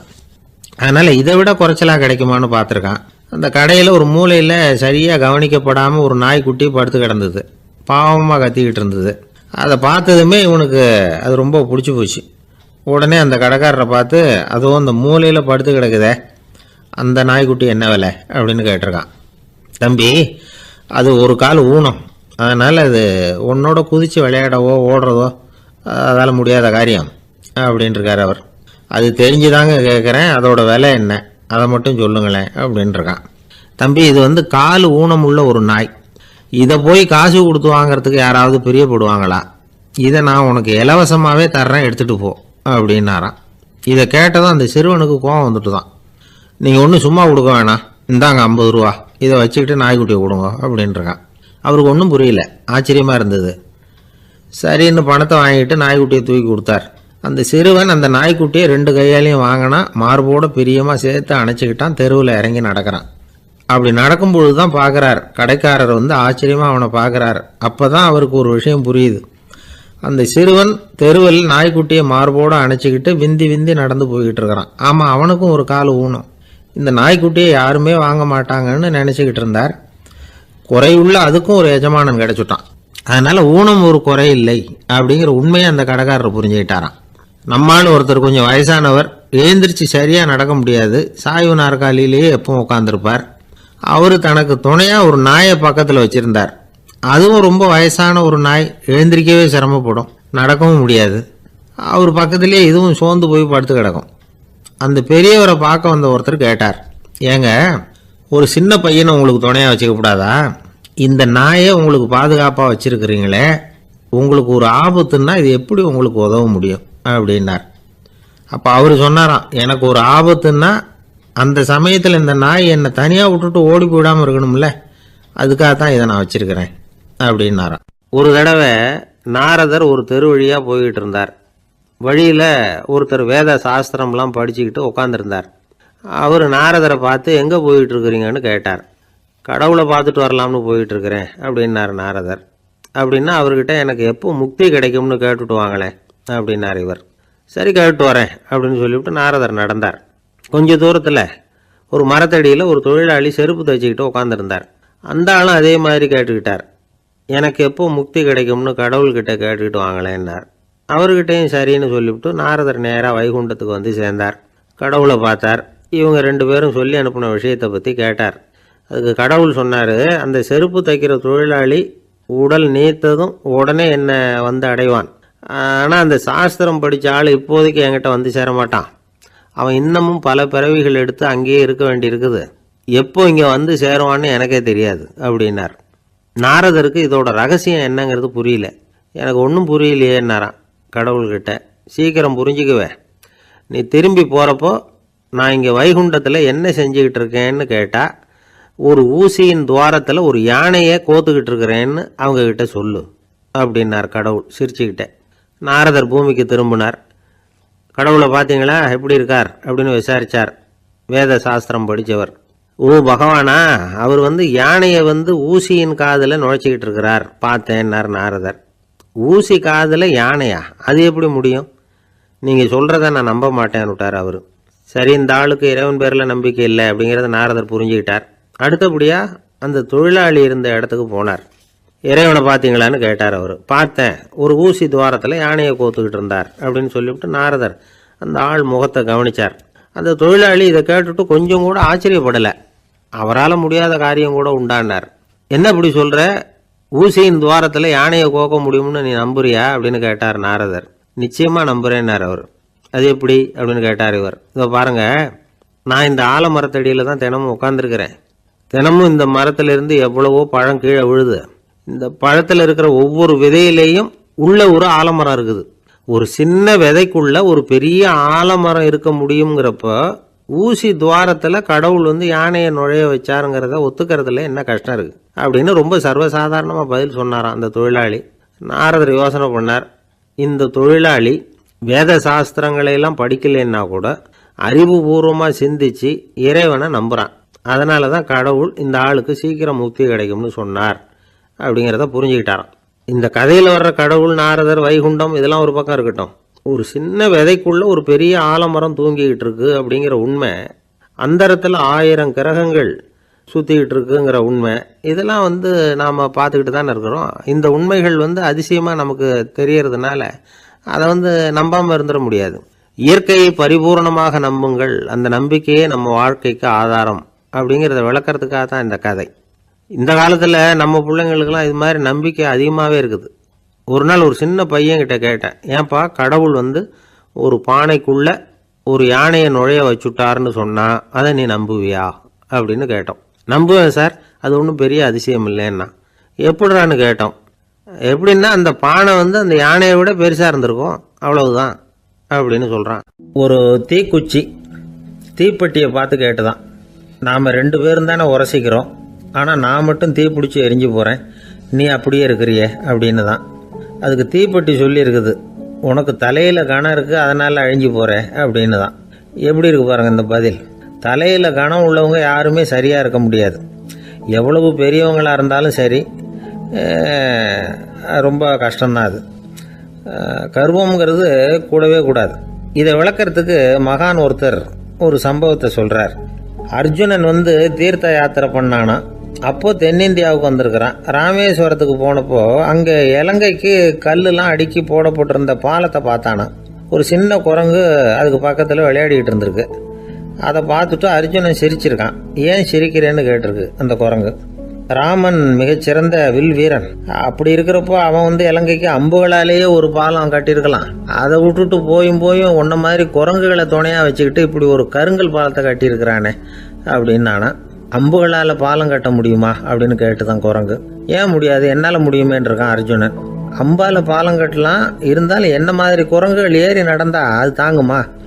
அதனால தான் ராமர் வந்து கருங்கல் பாலமே கட்டினார் அப்படின்றது குரங்கு சொல்லிச்சான். அப்படியே சொல்கிற, நான் வேணும்னா இப்போ அம்புகளாலேயே ஒரு பாலத்தை கட்டுறேன், நீ அது மேலே ஏறி நடந்து பார். பாலம் விழுந்துட்டுதுன்னா நான் தீ மூட்டி அதில் குதித்து உயிர் தியாகம் பண்ணி விட்றேன் அப்படின்னு நான் ரொம்ப கோபமாக. உடனே அந்த சின்ன குரங்கு பெரிய உருவம் எடுத்துட்டு தான் கையில் கதையோடு அர்ஜுனன் முன்னாடி நிற்கிறான் அனுமன். பார்த்தா, என்னுடைய தலைவர் ராமரையா இழிவாக பேசுகிற, நீ இப்போ பாலம் கட்டு, நான் என்னுடைய பலத்தை காட்டுறேன் அப்படின்னு அனுமன். அர்ஜுனன் வந்து தன்னுடைய காண்டிபத்தை எடுக்கிறான், சரமாரியாக அம்புகளை விடுறான். அதெல்லாம் ஒன்றோட ஒன்று கோத்துக்கிட்டு அப்படியே பாலம் மாதிரி நிற்கிது. அர்ஜுனன் தலை நிமிர்ந்து நின்னான். அனுமன் வந்து உயர கிளம்பி அங்கேருந்து பாலத்தில் வந்து பொத்துன்னு இறங்கினான். பாலம் அப்படியே நொறுங்கி போச்சு தூள் தூளாக. என்ன அர்ஜுனா, இப்போ என்ன செய்ய போகிற அப்படின்னு நான் ஏளனமா. அர்ஜுனன் தலையை தொங்க போட்டுக்கிட்டான். சொன்னபடி தீ மூட்டி அதில் குதிக்கிறதுக்காக 3 தடவை சுற்றி வந்தான். அப்போது கிருஷ்ணர் அங்கே வந்தார். என்ன அர்ஜுனா, என்ன நடக்குது, என்ன இது அப்படின்னு ஒன்றும் தெரியாத மாதிரி கேட்டார். அர்ஜுனன் வாயை திறக்கிறதுக்கு முன்னாடி அனுமன் வாயை திறந்தான், நடந்ததை சொன்னான். அர்ஜுனன் சவால் விட்டபடி உயிர் திறந்தே ஆகணும்னா அனுமன். கிருஷ்ணர் யோசனை பண்ணார். நல்லது, இந்த சவால் விட்டதுக்கும் நடந்ததுக்கும் யார் சாட்சி? பெரியவர் ஒருத்தரை சாட்சியாக வச்சுக்கிட்டல்லவா நீங்கள் இந்த போட்டியை நடத்தியிருக்கணும் அப்படின்னார். அதனால் என்ன, இப்போ மறுபடியும் அந்த போட்டியை நடத்தி விட்டா போச்சு, என்னால் அந்த அம்பு பாலத்தை நொறுக்க முடியாதா அப்படின்னு அனுமன். சரி, இப்போ மறுபடியும் அது நடக்கட்டும்னார் கிருஷ்ணர். அர்ஜுனன் அம்பு பாலம் அமைச்சான். அனுமன் ஏறி குதிச்சான். பாலம் அசைஞ்சு கொடுக்கவே இல்லை, அவ்வளோ உறுதியாக இருக்குது. இப்போ அனுமன் தலையை குனிஞ்சிக்கிட்டான். அர்ஜுனன் நன்றியோடு நிமிர்ந்து பார்த்தான். கிருஷ்ணருடைய தோள்கள்லேயும் முதுகள்லேயும் ரத்தம். என்ன சுவாமி, என்ன நடந்ததுன்னு நான் பதறி போய், உன் அம்பு பாலத்தை நான் தான் முட்டு கொடுத்து தாங்கிக்கிட்டு இருந்தேன். அனுமன் குதிச்சப்போ என் மேலே ஏற்பட்ட காயங்கள் இவை. பின்ன உன்னுடைய அம்பு பாலத்தினாலேயா பாலம் நின்றுதுன்னு நினைக்கிறேன் அப்படின்னாராம். முதல்ல வந்து அர்ஜுனன் அப்புறம் அனுமன் 2 பேருக்குமே கர்வ பங்கம் ஆயிட்டு தான். அதாவது அவங்கக்கிட்ட இருந்த கர்வம் போயிட்டுது. யாராக இருந்தாலும் கர்வம் கூடாதுங்கிறத இதிலேருந்து நாம் புரிஞ்சுக்கணும். இந்த காலத்தில் நாமெல்லாம் எந்த விஷயத்துக்கெல்லாம் கர்வப்பட்டுக்கிட்டு இருக்கோம் தெரியுமா? 2 பெண்கள் தங்களுடைய கணவன்மார்களை பற்றி ரொம்ப பெருமையாக பேசிக்கிட்டாங்களாம். அதில் ஒரு அம்மா சொல்லியிருக்கு, என் வீட்டுக்காரர்கிட்ட எந்த சப்ஜெக்ட் கொடுத்தாலும் சரி அந்த விஷயத்தை பற்றி அழகாக 1 மணி நேரம் பேசுவார் அப்படின்னாங்களாம். உடனே இன்னொரு அம்மா, அது என்ன பிரமாதம், என் வீட்டுக்காரருக்கு சப்ஜெக்டே தேவையில்லை, விஷயமே இல்லாமல் நாள் பூரா பேசிக்கிட்டு இருப்பார் அப்படின்னாங்களாம். ஒரு காடு, நல்ல மரம்லாம் செழிச்சு இருந்தது. அப்படிப்பட்ட காட்டில் ஒரு சாது இருந்தார். அவர் எப்படின்னா எப்பவும் ஒரு மரத்தடியில் உட்காந்துருப்பார். ஏன்னா அவருடைய இருப்பிடமே அதுதான். அவர் என்ன பண்ணுவார், 3 கல் வச்சுருந்தார். செங்கல் மாதிரி இருக்கும், ஆனால் அதை விட கொஞ்சம் பெருசாக இருக்கும். எதுக்கு அந்த 3 கல்லுன்னா அதுதான் அவருடைய படுக்கை. அதாவது தூங்குறப்ப ஒரு கல்லை தலைக்கு கீழே வச்சுக்குவார், இன்னொரு கல்லை இடுப்புக்கு கீழே வச்சுக்குவார், இன்னொரு கல்லை காலுக்கு கீழே வச்சுக்குவார். உடம்பை அப்படியே ஒரு தகட்டால் மூடிக்குவார், அப்படியே தூங்கி போடுவார். மழை பெய்யுதுன்னு வச்சுங்க, அவர் உடம்பு 3 கல் மேலே இருக்குதா, அதனால் தண்ணி அடியில் ஓடி போடும், உடம்பு நனையாது. மேலே தகடு இருக்கிறதுனால மழையும் உடம்புல படாது. அவர் தூக்கமும் கிடாது, நிம்மதியாக தூங்குவார். பகலில் அந்த 3 கல்லையும் ஒரு சேர ஒரு அடுப்பு மாதிரி வச்சு அது மேலே உட்காந்துக்குவார். அதனால் பாம்பு பூச்சி எதுவும் அவரை தொந்தரவு பண்ணுறதில்ல, அது பாட்டுக்கு நடந்து போயிடும். அவர் பாட்டுக்கு நிம்மதியாக இருப்பார். யாராவது எதையாவது கொண்டுகிட்டு கொடுத்தா அதை வாங்கி சாப்பிடுவார், அவ்வளவுதான். ஒரு நாள் அந்த நாட்டு அரசன் காட்டுக்கு வேட்டையாட வந்தான். அந்த வழியாக வந்தப்போ இந்த சாது படுத்துருக்கிறத பார்த்தான், பரிதாபப்பட்டான். ஐயோ பாவம், இவர் இப்படி இந்த கல் மேலே உடம்பை வச்சுக்கிட்டு தூங்குறாரு, என்ன பாடுபடுவார், இவரை நாம் அரண்மனைக்கு அழைச்சிட்டு போய் சுகமாக நிம்மதியாக இருக்கிறதுக்கு வழி செஞ்சு கொடுப்போம், அது ரொம்ப நல்லாயிருக்கும் அப்படின்னு நினச்சான். அப்படி நினச்சிக்கிட்டே அரண்மனைக்கு வந்துட்டான். அதுக்கப்புறம் ஒரு பல்லக்கையும் 2 சேவகர்களையும் காட்டுக்கு அனுப்பி அந்த சாதுவை மெதுவாக இங்கே அழைச்சிட்டு வந்துடுங்க அப்படின்னு சொல்லி அனுப்பி வச்சான். இவங்க போய் அவர்கிட்ட விவரத்தை சொன்னாங்க. எனக்கு என்னத்துக்கு அரண்மனை வாசம் அப்படின்னார். இருந்தாலும் மன்னர் உத்தரவு, நீங்கள் அவசியம் வரணும் அப்படின்னாங்க இவங்க. சரின்னு சொல்லிவிட்டு வேறு வழி இல்லாமல் புறப்பட்டார். புறப்படும் பொழுது என்ன பண்ணாருன்னா, மறக்காமல் அந்த 3 கல் ஒரு தகடு அதையும் எடுத்து பல்லக்கில் வச்சுக்கிட்டார். என்னத்துக்கு இதையெல்லாம் எடுத்து வைக்கிறாரு அப்படின்னு சொல்லி அவங்க யோசனை பண்ணாங்க. இருந்தாலும் அதை பற்றி ஒன்றும் கேட்கல. பேசாமல் அவரை அழைச்சிட்டு போய் அரண்மனையில் விட்டுட்டாங்க. அரசன் ஓடி வந்தான், வரவேற்றான், அறுசுவை உணவு படைத்தான். அவர் படுக்கிறதுக்கு தங்க கட்டில், பட்டு மெத்தை, இப்படி எல்லாம் ஏற்பாடு பண்ணி வச்சான். இங்கே படுத்து ஓய்வு எடுத்துங்க அப்படின்னு சொல்லிவிட்டு அவன் பாட்டு போயிட்டான். மறுநாள் காலையில் பார்க்குறான், சாது படுத்துருக்கிறார். எப்படி தெரியுமா, அந்த பட்டு மெத்தை மேலே 3 கல்லையும் வச்சு வழக்கம் போலவே அது மேலே படுத்துருக்கிறார். அதுக்கு மேலே தகடு. அரசன் பார்த்துட்டு அதிர்ச்சி ஆகிட்டான். என்ன சுவாமி இப்படி அப்படின்னா, சாது சொன்னார், எனக்கு தேவையும் இல்லை குறையும் இல்லை, எல்லா இடத்துலையும் எனக்கு ஒரே மகிழ்ச்சி தான் அப்படின்னார். மகிழ்ச்சிங்கிறது தங்க கட்டிலேயோ பட்டு மெத்தையிலேயோ இல்லை, அது மனசில் இருக்கிற ஒரு விஷயம். உண்மையான மகிழ்ச்சிக்கு வழி மனப்பக்குவம் அப்படிங்கிறது அந்த அரசனுக்கு புரிஞ்சுதான். இந்த காலத்தில் ஒரு சாமியார், அவரை தேடி ஒரு சீடன் வந்தான். என்னாச்சு தெரியுமா, சுவாமி எனக்கு நிம்மதி வேணும், அதுக்கு என்ன வழின்னு கேட்டான். சாமியார் நிமிர்ந்து பார்த்தார். அப்புறம் சொன்னார், நீ ஏகப்பட்ட பேர்கிட்ட கடன் வாங்கியிருக்கிற, அதையெல்லாம் திருப்பி கொடுத்தா தான் உனக்கு நிம்மதி கிடைக்கும்னார். இவனுக்கு ஆச்சரியம். அது எப்படி சாமி, அவ்வளவு கரெக்டாக நான் கடன் வாங்கினதை கண்டுபிடிச்சிங்க அப்படின்னா, உனக்கு கடன் கொடுத்து சாமியாராக போனதே நான் தான்ப்பா, அதனால தான் இந்த கதிக்கு வந்தேன். என்கிட்டயே நிம்மதிக்கு வழி கேட்குறியே, அதுதான்டா வேதனை அப்படின்னாராம் அவர். ஒரு ஊரில் ஒருத்தர் இருந்தான். ஒரு நாள் காலையில் எழுந்திரிச்சான். ஒரு 10 ரூபாய் எடுத்து சட்டப்பையில் வச்சுக்கிட்டான். கடை தெருவுக்கு புறப்பட்டான். காய்கறி வாங்குறதுக்காக அவன் போகிறான். காய்கறி சந்தைக்கு போய் சேர்ந்தான். கத்திரிக்காய் 1/4 கிலோ கொடுங்கன்னான். கொடுத்தாங்க. காசு கொடுக்கறதுக்காக சட்டப்பையில் கையை விட்டான், பணத்தை காணும். 10 ரூபாயை சட்டப்பையில் வச்சுக்கிட்டு தான் வந்தான். அது இப்போ அங்கே இல்லை. வழியில் எங்கேயும் அது விழுந்துட்டு போட்டிருக்கு. அல்லது யாராவது திருடர்கள் தெரியாமல் அதை எடுத்துக்கிட்டு போட்டாங்களா என்னன்னு தெரியல. எப்படியோ 10 ரூபாயை அவன் இழந்துட்டான். கையில் காசு இல்லை. அதனால் கத்திரிக்காயை திருப்பி கொடுத்துட்டு கவலையோடு வீட்டுக்கு திரும்பி வந்தான். அதையே நினச்சிக்கிட்டு இருந்தான். அவனுக்கு துக்கம் அதிகமாக போச்சு. அழ ஆரம்பிச்சிட்டான். காய்கறிகள் வாங்கிட்டு ஆனந்தமாக சமைச்சு சாப்பிட்லாம்னு நினச்சோம், அது முடியாமல் போச்சேங்கிற கவலை அவனுக்கு. அதனால் அதை மறக்கவே முடியல. இது நடந்து கொஞ்ச நாள் ஆச்சு. அதே மனுஷன் இன்னொரு நாள் அதே மாதிரி புறப்பட்டான். பணத்தை எடுத்து பையில் வச்சுக்கிட்டான். காய்கறி சந்தையை நோக்கி போய்கிட்டு இருக்கிறான். இப்போ வழியில் ஒரு ஏழை பையனை பார்த்தான். தம்பி எங்கே போகிற அப்படின்னு கேட்டான். ஐயா பள்ளிக்கூடத்துக்கு போய்கிட்டுருக்கிறேன் அவன். சரி, அதுக்கே இவ்வளவு கவலையோடு போய்கிட்டுருக்கிற அப்படின்னு விசாரித்தான் அவன். ஐயா நான் ரொம்ப ஏழை, வீட்டில் வசதி இல்லை, பரீட்சைக்கு பணம் கட்டணும், இன்றைக்கி கடைசி நாள், என்ன செய்கிறதுன்னு தெரியலன்னா. இவன் பார்த்தான், தாங்கிட்ட இருக்கிற பணத்தை எடுத்து அந்த பையன்கிட்ட கொடுத்தான். இதை வச்சுக்கோ, உடனே பணத்தை கட்டு, நல்லா படி, பரீட்சை எழுது அப்படின்னு சொல்லிவிட்டு திரும்பி வந்துட்டான். வெறுங்கையோடு திரும்பி வந்தும் வீட்டில் கேட்குறாங்க, எங்கே காய்கறின்னு வழக்கம் போல் கேட்டாங்க. இவன் நடந்ததை சொன்னான். இப்போ வீட்டில் இருந்தவங்க அவங்ககிட்ட ஒரு கேள்வி கேட்டாங்க, ஏங்க இதே மாதிரி முன்னாடி ஒரு தடவை காய்கறி வாங்க போய் வெறுங்கையோடு திரும்பி வந்தீங்க, இப்போவும் வெறுங்கையோடு தான் திரும்பி வந்திருக்கிறீங்க, ஆனால் முன்னாடி வந்தப்போ வருத்தமாக இருந்தீங்க, இப்போ உங்கள் முகத்தில் வருத்தம் தெரியலையே அப்படின்னு கேட்டிருக்கிறான். அதாவது வீட்டில் இருக்கிறவங்க கேட்டாங்களாம். இப்போ அந்த மனுஷன் யோசிக்க ஆரம்பித்தானான், இந்த ரெண்டு நிகழ்வுகளுக்கு என்ன வித்தியாசம்? போன தடவை அவன் பணத்தை இழந்தான், இந்த தடவை அவன் பணத்தை இழந்திருக்கிறான். போன தடவை யாரோ திருடிட்டு போயிட்டாங்க, இந்த தடவை அவனாவே ஒரு பையன் பேரில் இறக்கப்பட்டு எடுத்து கொடுத்துருக்குறான். அன்னைக்கு பணம் போயிட்டுதேன்னு வருத்தமாக இருந்தது, இன்றைக்கி பணம் போனாலும் மனசுக்கு மகிழ்ச்சியாக இருக்குது, நிறைவாக இருக்குது. கொஞ்சம் யோசிச்சு பாருங்கள். பணத்தை இழந்தது மகிழ்ச்சிக்கோ வருத்தத்துக்கோ காரணமாக இருக்க முடியாது. அப்படின்னா வேற எது காரணம்? அன்றைக்கு பணத்தை இழந்துட்டேன்னு அழுதான், இன்றைக்கு பணத்தை இழந்தாலும் மகிழ்ச்சியாக இருக்கிறான். ஆகவே மகிழ்ச்சிக்கும் துக்கத்துக்கும் இழப்பு காரணம் அல்ல, இழப்பு பற்றிய நம்முடைய அறிவு தான் காரணம் அப்படிங்கிறது பெரியவர்களுடைய கருத்து. எந்த பொருளும் நமக்கு கவலையை உண்டு பண்ணுறதில்ல, அந்த பொருள் பேரில் நாம் வைக்கிற பற்று தான் கவலையை உண்டு பண்ணுது. பொருள்கள் நம்ம விட்டுட்டு போயிட்டா நாம் அழுதுகிட்டு இருக்கிறோம், நாமே அதுகளை விட்டுட்டு வந்துட்டா மகிழ்ச்சியாக இருக்கிறோம். இந்த உண்மையை புரிஞ்சுக்கிட்டு நம்முடைய வாழ்க்கையை நல்ல விதமாக அமைச்சிக்கணும். ஒரு ஆள் அழுதுகிட்டு இருந்தான், ஏன்டா அழுகுறேன்னு கேட்குறார் ஒருத்தர். இழக்கிறதுக்கு எதுவும் இல்லை, அதனால் அழறேன்னா.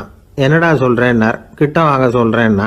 இந்த மணி பர்ஸை வேற ஒருத்தன் பாக்கெட்லேருந்து திருடினேன், அப்புறம் தான் புரிஞ்சுது அவங்ககிட்ட இழக்கிறதுக்கு எதுவும் இல்லைங்கிறது. ஆமாங்க, இது காலி பர்ஸு, அதனால் இப்போ அழுதுகிட்டு இருக்கிறேன், திருடியும் பிரயோஜனம் இல்லை அப்படின்னு சொல்லிவிட்டு அழுதானா. இப்பெல்லாம் நம்ம ஊரில் மாமியார் மருமகள் ஒருத்தர் நல்லா புரிஞ்சுக்கிட்டு நல்ல விதமாக தான் இருக்கிறாங்க பல இடத்துல. அதனால் நான் இப்போ சொல்ல போகிற கதையை கேட்டுவிட்டு இந்த காலத்தில் அவ்வளவு மோசமாக யார் சார் நடந்துக்கிறாங்க அப்படின்னு கேட்டு யாரும் சண்டைக்கு வரக்கூடாது. இன்னொரு உண்மையையும் சொல்லிவிடுறேன். அதாவது இந்த கதையை நமக்கு எழுதி அனுப்பி இருக்கிறதே கொஞ்ச நாளில் மருமகளாகவும் அதுக்கப்புறம் கொஞ்ச காலத்தில் மாமியாராகவும் ஆக போகிற ஒரு நேயர் தான். சரி, இந்த கதைக்கு வருவோம். அதாவது ஒரு சின்ன குடும்பம், அந்த வீட்டில் மாமியார் ஆட்சி, அவங்க வச்சது தான் சட்டம்.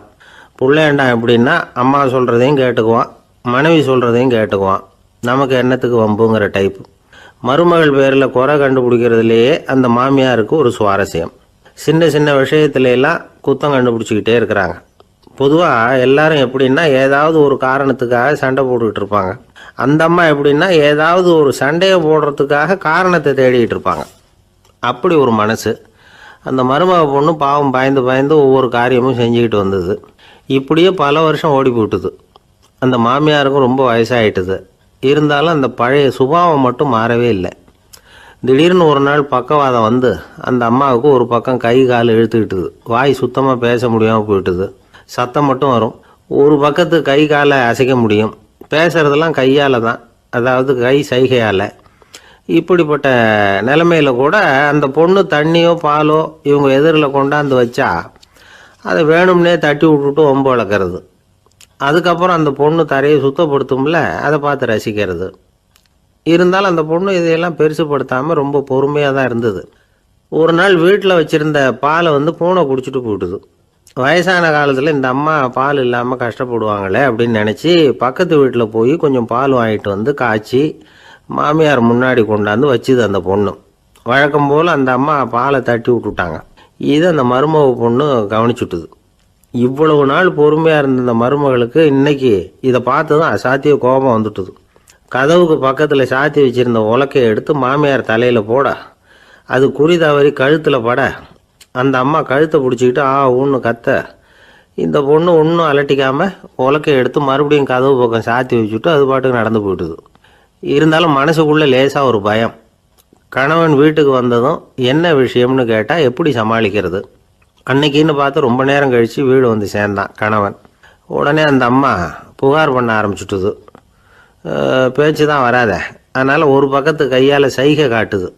கதவுக்கு பக்கத்தில் இருந்த உலக்க பக்கமாக கையை நீட்டி காட்டி, அப்படியே அந்த கையை தன் கழுத்துக்கு பின்பக்கமாக சுற்றி காட்டி நாக்கை வெளியில் நீட்டி நடந்த விஷயத்தை புரிய வைக்கிறதுக்கு முயற்சி பண்ணுது.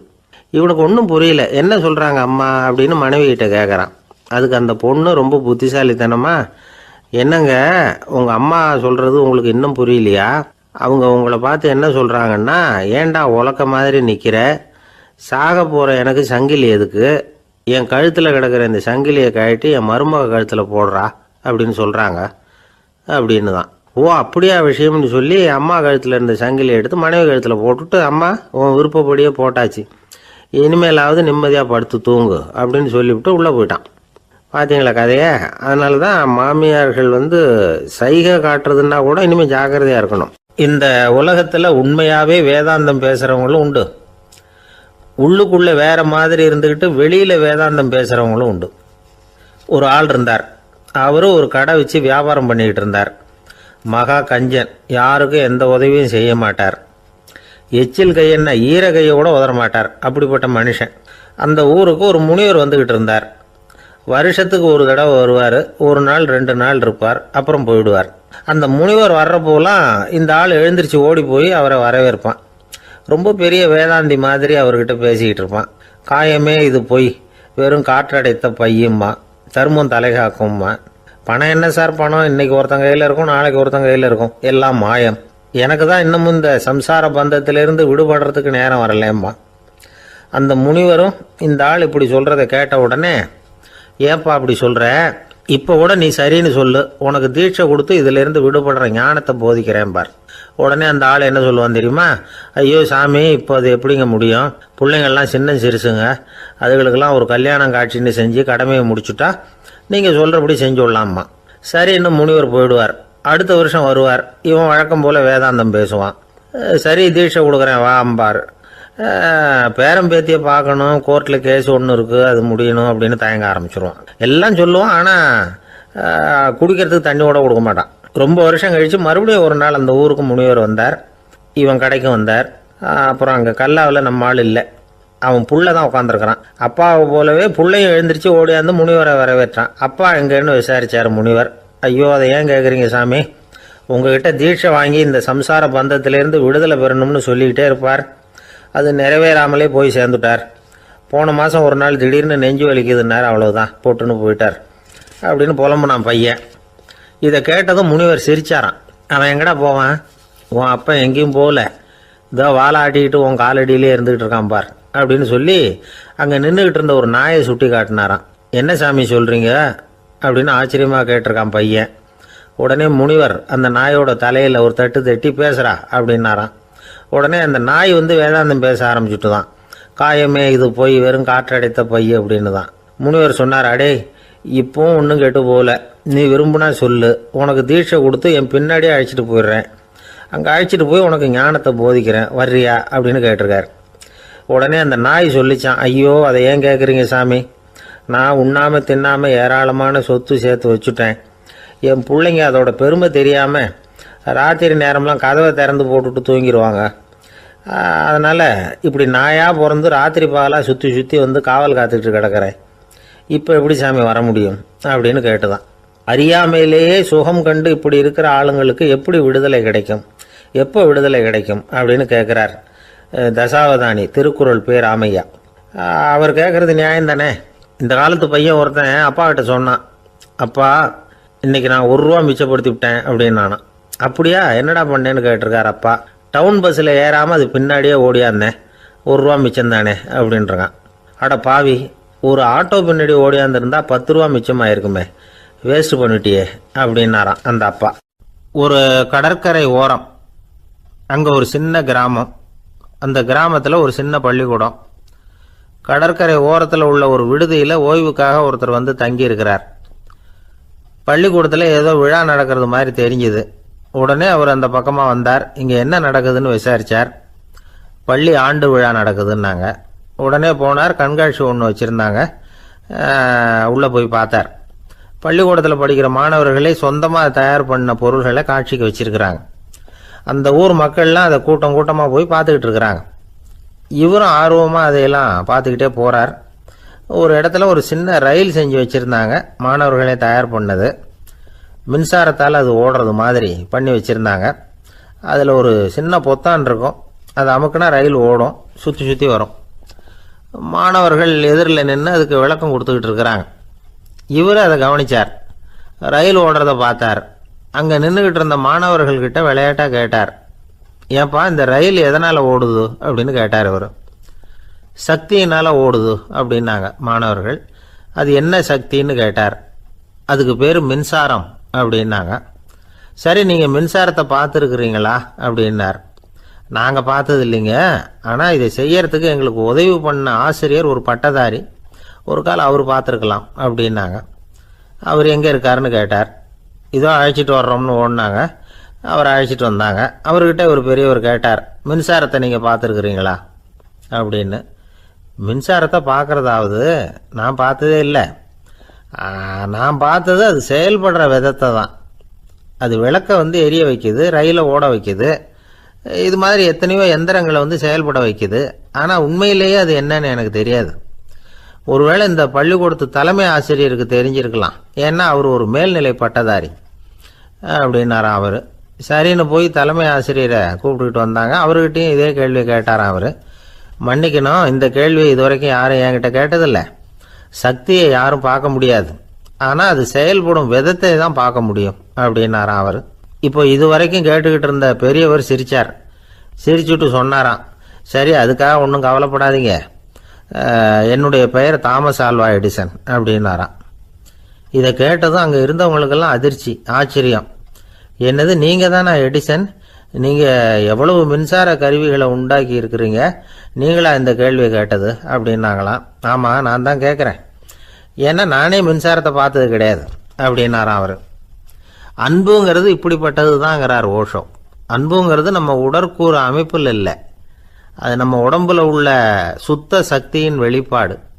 அதை உணரத்தான் முடியுமே தவிர பார்க்க முடியாது. அன்பே உன்னை நான் என் இருதயத்தில் வச்சிருக்கிறேன் அப்படின்னுலாம் சொல்லுவான். இதெல்லாம் சும்மா. இது டாக்டர்கள் சொல்கிற இருதயம் கிடையாது. அது ரத்தத்தை தள்ளுகிற ஒரு கருவி, அவ்வளவுதான். ஞானிகள் சொல்லுகிற இதயம் வேற, அது கண்ணுக்கு புலப்படாத ஒரு சக்தி. என்னுடைய இதயம் ரொம்ப விசாலமானது சார் அப்படின்னார் ஒருத்தர். அப்படிங்களான்னு ரொம்ப மரியாதையா, ஆமாங்க டாக்டர் அப்படி தான் சொல்கிறார், கொஞ்சம் வீங்கி போய் பெருசாக இருக்குதான் அப்படின்னார். ஒரே ஒரு ஊரில் ஒரு அம்மா இருந்தாங்க. அந்த அம்மாவுக்கு ஒரே ஒரு பிள்ளையாண்டான். அவனுக்கு ரொம்ப அக்கறையோடு கல்யாணம் பண்ணி வச்சாங்க. கல்யாணம் முடிஞ்சதும் மருமக பொண்ணு வீட்டுக்கு சேர்ந்தது. அப்பாடா என் கடமை முடிஞ்சுது, இனிமேல் அக்கடான்னு எங்கேயாவது ஒரு மூலையில் படுத்து கிடக்கலாம் அப்படின்னு நினச்சாங்க அந்த அம்மா. ஆனால் நினைக்கிறபடி எங்கே நடக்குது? அதுக்கப்புறம் தான் பிரச்சனையே ஆரம்பமாச்சு. மருமகள் குணம் சரியில்லை, ஒரு மாதிரி. அந்த பொண்ணு வீட்டுக்கு வந்ததுமே முதல் வேலையாக மாமியாரை பார்த்து, அதுதான் நான் வந்துட்டேன்ல, இனிமேல் உங்களுக்கு என்ன வேலைங்க, புறப்பட வேண்டியது தானே, காசி ராமேஸ்வரம்னு எங்கேயாவது போங்க அப்படின்னுட்டு தான். மாமியாரை பார்த்தாங்க, கொஞ்சம் யோசனை பண்ணாங்க. இந்த பாருமா, நீ இப்படி சொல்கிறதுக்கு முன்னாடியே வீட்டை விட்டு புறப்படணுங்கிற முடிவுக்கு நான் வந்துட்டேன். வீட்டை மட்டும் இல்லை, இந்த உலகத்தை விட்டே கூட போகிறதுக்கு தயாராக இருக்கிறேன். ஆனால் ஒரே ஒரு விஷயத்துக்காக என் உயிரை கையில் பிடிச்சிக்கிட்டு இருக்கிறேன் அப்படின்னாங்களாம். என்ன விஷயம்னு கேட்டது இந்த மருமக பொண்ணு. வேறு ஒன்றும் இல்லை, என் பிள்ளைக்கு கல்யாணம் பண்ணி வச்சுட்டேன். ஒரு பேர புள்ள பிறந்து அதை என் கண்ணால் பார்த்துட்டேன்னா நான் எங்கே வேணும்னாலும் போகிறதுக்கு தயாராக இருக்கிறேன் அப்படின்னாங்களாம் அந்த மாமியார். மாமியார் இப்படி சொல்கிறதுலேயே நியாயம் இருக்கிறதாக பட்டுது அந்த பொண்ணுக்கு. சரி அப்படியே இருந்து பார்த்துட்டு போகலாம் அப்படின்னு அனுமதி கொடுத்தது. கொஞ்ச காலத்தில் ஒரு பேரன் பிறந்தான். அந்த அம்மாவும் பேரனை கண்ணால் பார்த்துட்டாங்க. சரி பேரனை பார்த்தாச்சுல்ல, இனிமேல் புறப்பட வேண்டியது தானே அப்படின்னது மருமக பொண்ணு. மாமியார் பார்த்தாங்க, நீ சொல்கிறது சரிதாம்மா, அதில் ஒன்றும் தப்பு இல்லை. என்னோட பேரன் உங்களை அம்மா அப்பான்னு கூப்பிடுறத என் காது குளிர கேட்டுட்டு போயிடுறேனே அப்படின்னாங்களாம். சரி அந்த ஆசையை நிறைவேறட்டும் அப்படின்னு காத்துக்கிட்டு இருந்தாங்க.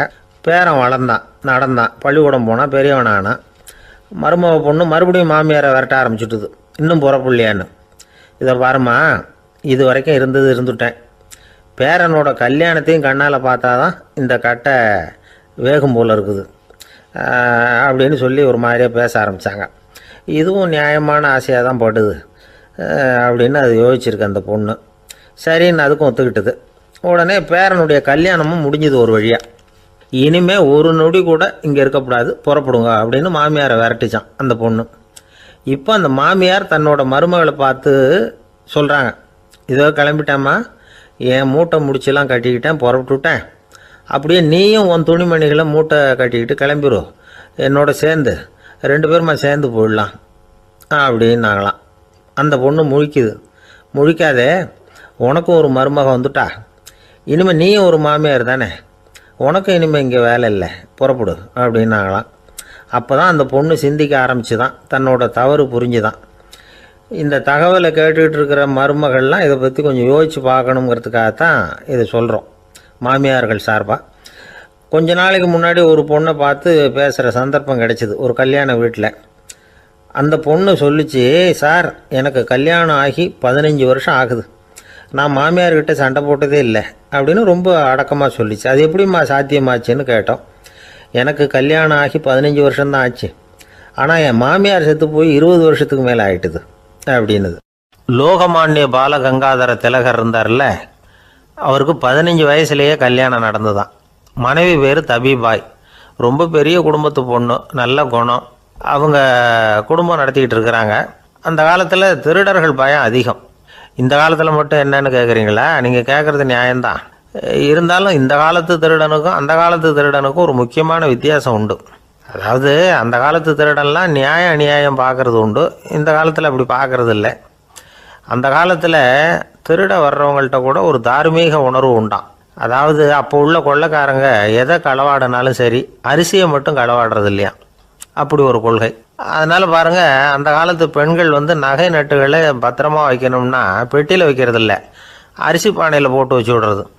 இப்போல்லாம் பேங்க்கில் சேஃப்டி லாக்கர்னு இருக்குல்ல, அது மாதிரி அந்த காலத்தில் சேஃப்டி லாக்கருங்கிறது அரிசி பானை. இந்த வளையல், மூக்குத்தி, தோடு இப்படி எதுவாக இருந்தாலும் அதில் போட்டு பத்திரமா வச்சுருவாங்க. திருடன் அரிசி பானை பக்கம் போகிறதில்ல. ஏன்னா சாப்பிட்ற விஷயத்தில் கை வைக்கக்கூடாது, அது பாவம் அப்படின்னு அவன் நினைக்கிறான். திலகரோட மனைவி தபிபாயும் அதே மாதிரி தன்னுடைய ஆபரணங்களை ஒரு அரிசி பானைக்குள்ளே போட்டு மூடி வச்சுருந்தாங்களாம். இப்படி இருந்தப்போ ஒரு நாள் ஒரு பிச்சைக்கார பொண்ணு வீடு வீடாக பிச்சை கேட்டுக்கிட்டே வந்திருக்குது. திலகர் வீட்டுக்கும் தர்மம் போடுங்க தாயே அப்படின்னு தான் அந்த பொண்ணு.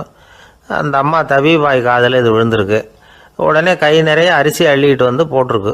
பாத்திரத்தில் அரிசியை போட்டதுக்கு அப்புறம் தான் தெரியுது, பளிச்சுன்னு கண்ணில் படுது. அதாவது அந்த அம்மாவோட வைர மூக்குத்தி ஒன்று அரிசியோடு சேர்ந்து அந்த பிச்சைக்கார பொண்ணு பாத்திரத்தில் போய் விழுந்துட்டுது. இந்த அம்மாவுக்கு மனசுக்குள்ளே குழப்பம், என்ன இப்படி ஆகிட்டுதே, மூக்குத்தி போயிட்டுதே, பிச்சை பாத்திரத்துலேருந்து அதை எப்படி எடுக்கிறது அப்படின்னு தயக்கம். வாயை திறந்து அதை கேட்கறதுக்கும் கூச்சம். திண்ணையில் உட்காந்துருந்த திலகர் இவ்வளவையும் பார்த்துக்கிட்டு இருக்கிறார். மனைவியின் மனசுக்குள்ளே நடக்கிற மௌன போராட்டத்தை அவர் நல்லா புரிஞ்சுக்கிட்டாராம். மனைவியை பார்த்து சொன்னாராம், தபிபாய், இது தெய்வ சம்மதம், அவளுக்கு சேர வேண்டிய மூக்குத்தி அவகிட்ட போயிட்டுது, பிச்சை பாத்திரத்தில் விழுந்த மூக்குத்தியை எடுக்க வேணாம் அப்படின்னாராம். சரின்னு சொல்லிவிட்டு மேற்கொண்டு எதுவும் சொல்லாமல் அந்த அம்மா வீட்டுக்குள்ளே போயிட்டாங்களாம். இந்த காலத்துலலாம் அது மாதிரி நடக்குமா? வெறும் அரிசியை போட்டுவிட்டு விவகாரம் பண்ணிகிட்டு இருக்க மாட்டோமா? ஒரு பெரிய மனுஷன் வீட்டுக்கு ஒரு பிச்சைக்காரன் வந்தான். ஐயா, நாங்கள் பிச்சைக்காரங்கள்லாம் சேர்ந்து ஒரு சங்கம் வச்சுருக்குறோம், அதுக்கு நிதி சேர்க்குறோம், அதுக்கு ஒரு 100 ரூபா கொடுத்தீங்கன்னா எங்களுக்கு பெரிய உதவியாக இருக்கும் அப்படின்னானா. அதெல்லாம் ஒன்றும் கொடுக்க முடியாது போ அப்படின்னாரான் அவர். அப்படின்னா ஒரு 50 ரூபாயாவது கொடுங்களேன் அப்படின்ட்டுருக்கான். அதுவும் முடியாதுன்னு சொல்லிவிட்டார். 25 ரூபா அப்படின்ட்டுருக்கான். எதுவும் முடியாது அப்படின்னாரான். சரிங்க, இவ்வளவு பெரிய வீட்டுக்கு வெறுங்கையோடு திரும்புறது நல்லா இருக்காது, அதனால் சும்மா ஒரு 1 ரூபா மட்டுமாவது கொடுங்க அப்படின்ட்டுருக்கான் அவன். ஒரு பைசா கூட என்கிட்ட கிடையாது அப்படின்னு விட்டாரான் இவர். அப்படின்னா நீங்கள் ஒரு காரியம் பண்ணுங்களேன் அப்படின்னானா அவன். என்ன செய்யணும் அப்படின்ட்டுருக்கார். எங்கள் சங்கத்தில் நீங்களும் ஒரு மெம்பராக சேர்ந்துருங்க அப்படின்னானா. காஞ்சிபுரத்தில் பல்லவ ராஜா ஒரு கோவில் கட்டினார், கைலாசநாதர் கோவில். அதுக்கு கும்பாபிஷேகம் பண்ணுறதுக்கு ஒரு நாள் குறிப்பிட்டு அதுக்கு வேண்டிய ஏற்பாடுகள்லாம் பண்ணினார். முதல் காரியமாக கடவுளை வேண்டிக்கிட்டார், நீங்கள் இந்த கும்பாபிஷேகத்துக்கு நேரில் கலந்துக்கணும்னார். கடவுள் அந்த ராஜா கனவுல வந்தார். நீ கும்பாபிஷேகம் வச்சிருக்கிற அதே நாளில் அதே நேரத்தில் எனக்கு இன்னொரு ஊரில் ஒரு கும்பாபிஷேகம் இருக்குது, அதுக்கு போக வேண்டியிருக்கு. அதாவது திருநின்ற ஊரில் என்னுடைய பக்தர் ஒருத்தர், அவரும் ஒரு கோயில் கட்டி கும்பாபிஷேகம் செய்கிறார், நான் அதுக்கு போக வேண்டியிருக்கு, அதனால் உன்னுடைய தேதியை நீ மாற்றி வச்சுக்கோ அப்படின்னார். கடவுள் தான் எங்கேயும் இருக்கிறவராச்சே, அவர் நினச்சா 2 இடத்துலையும் இருந்து கோயில் கும்பாபிஷேகத்தை நடத்த முடியாதா? ஏன் அப்படி செய்யலை? அது ஒரு முக்கியமான காரணத்துக்காக தான்.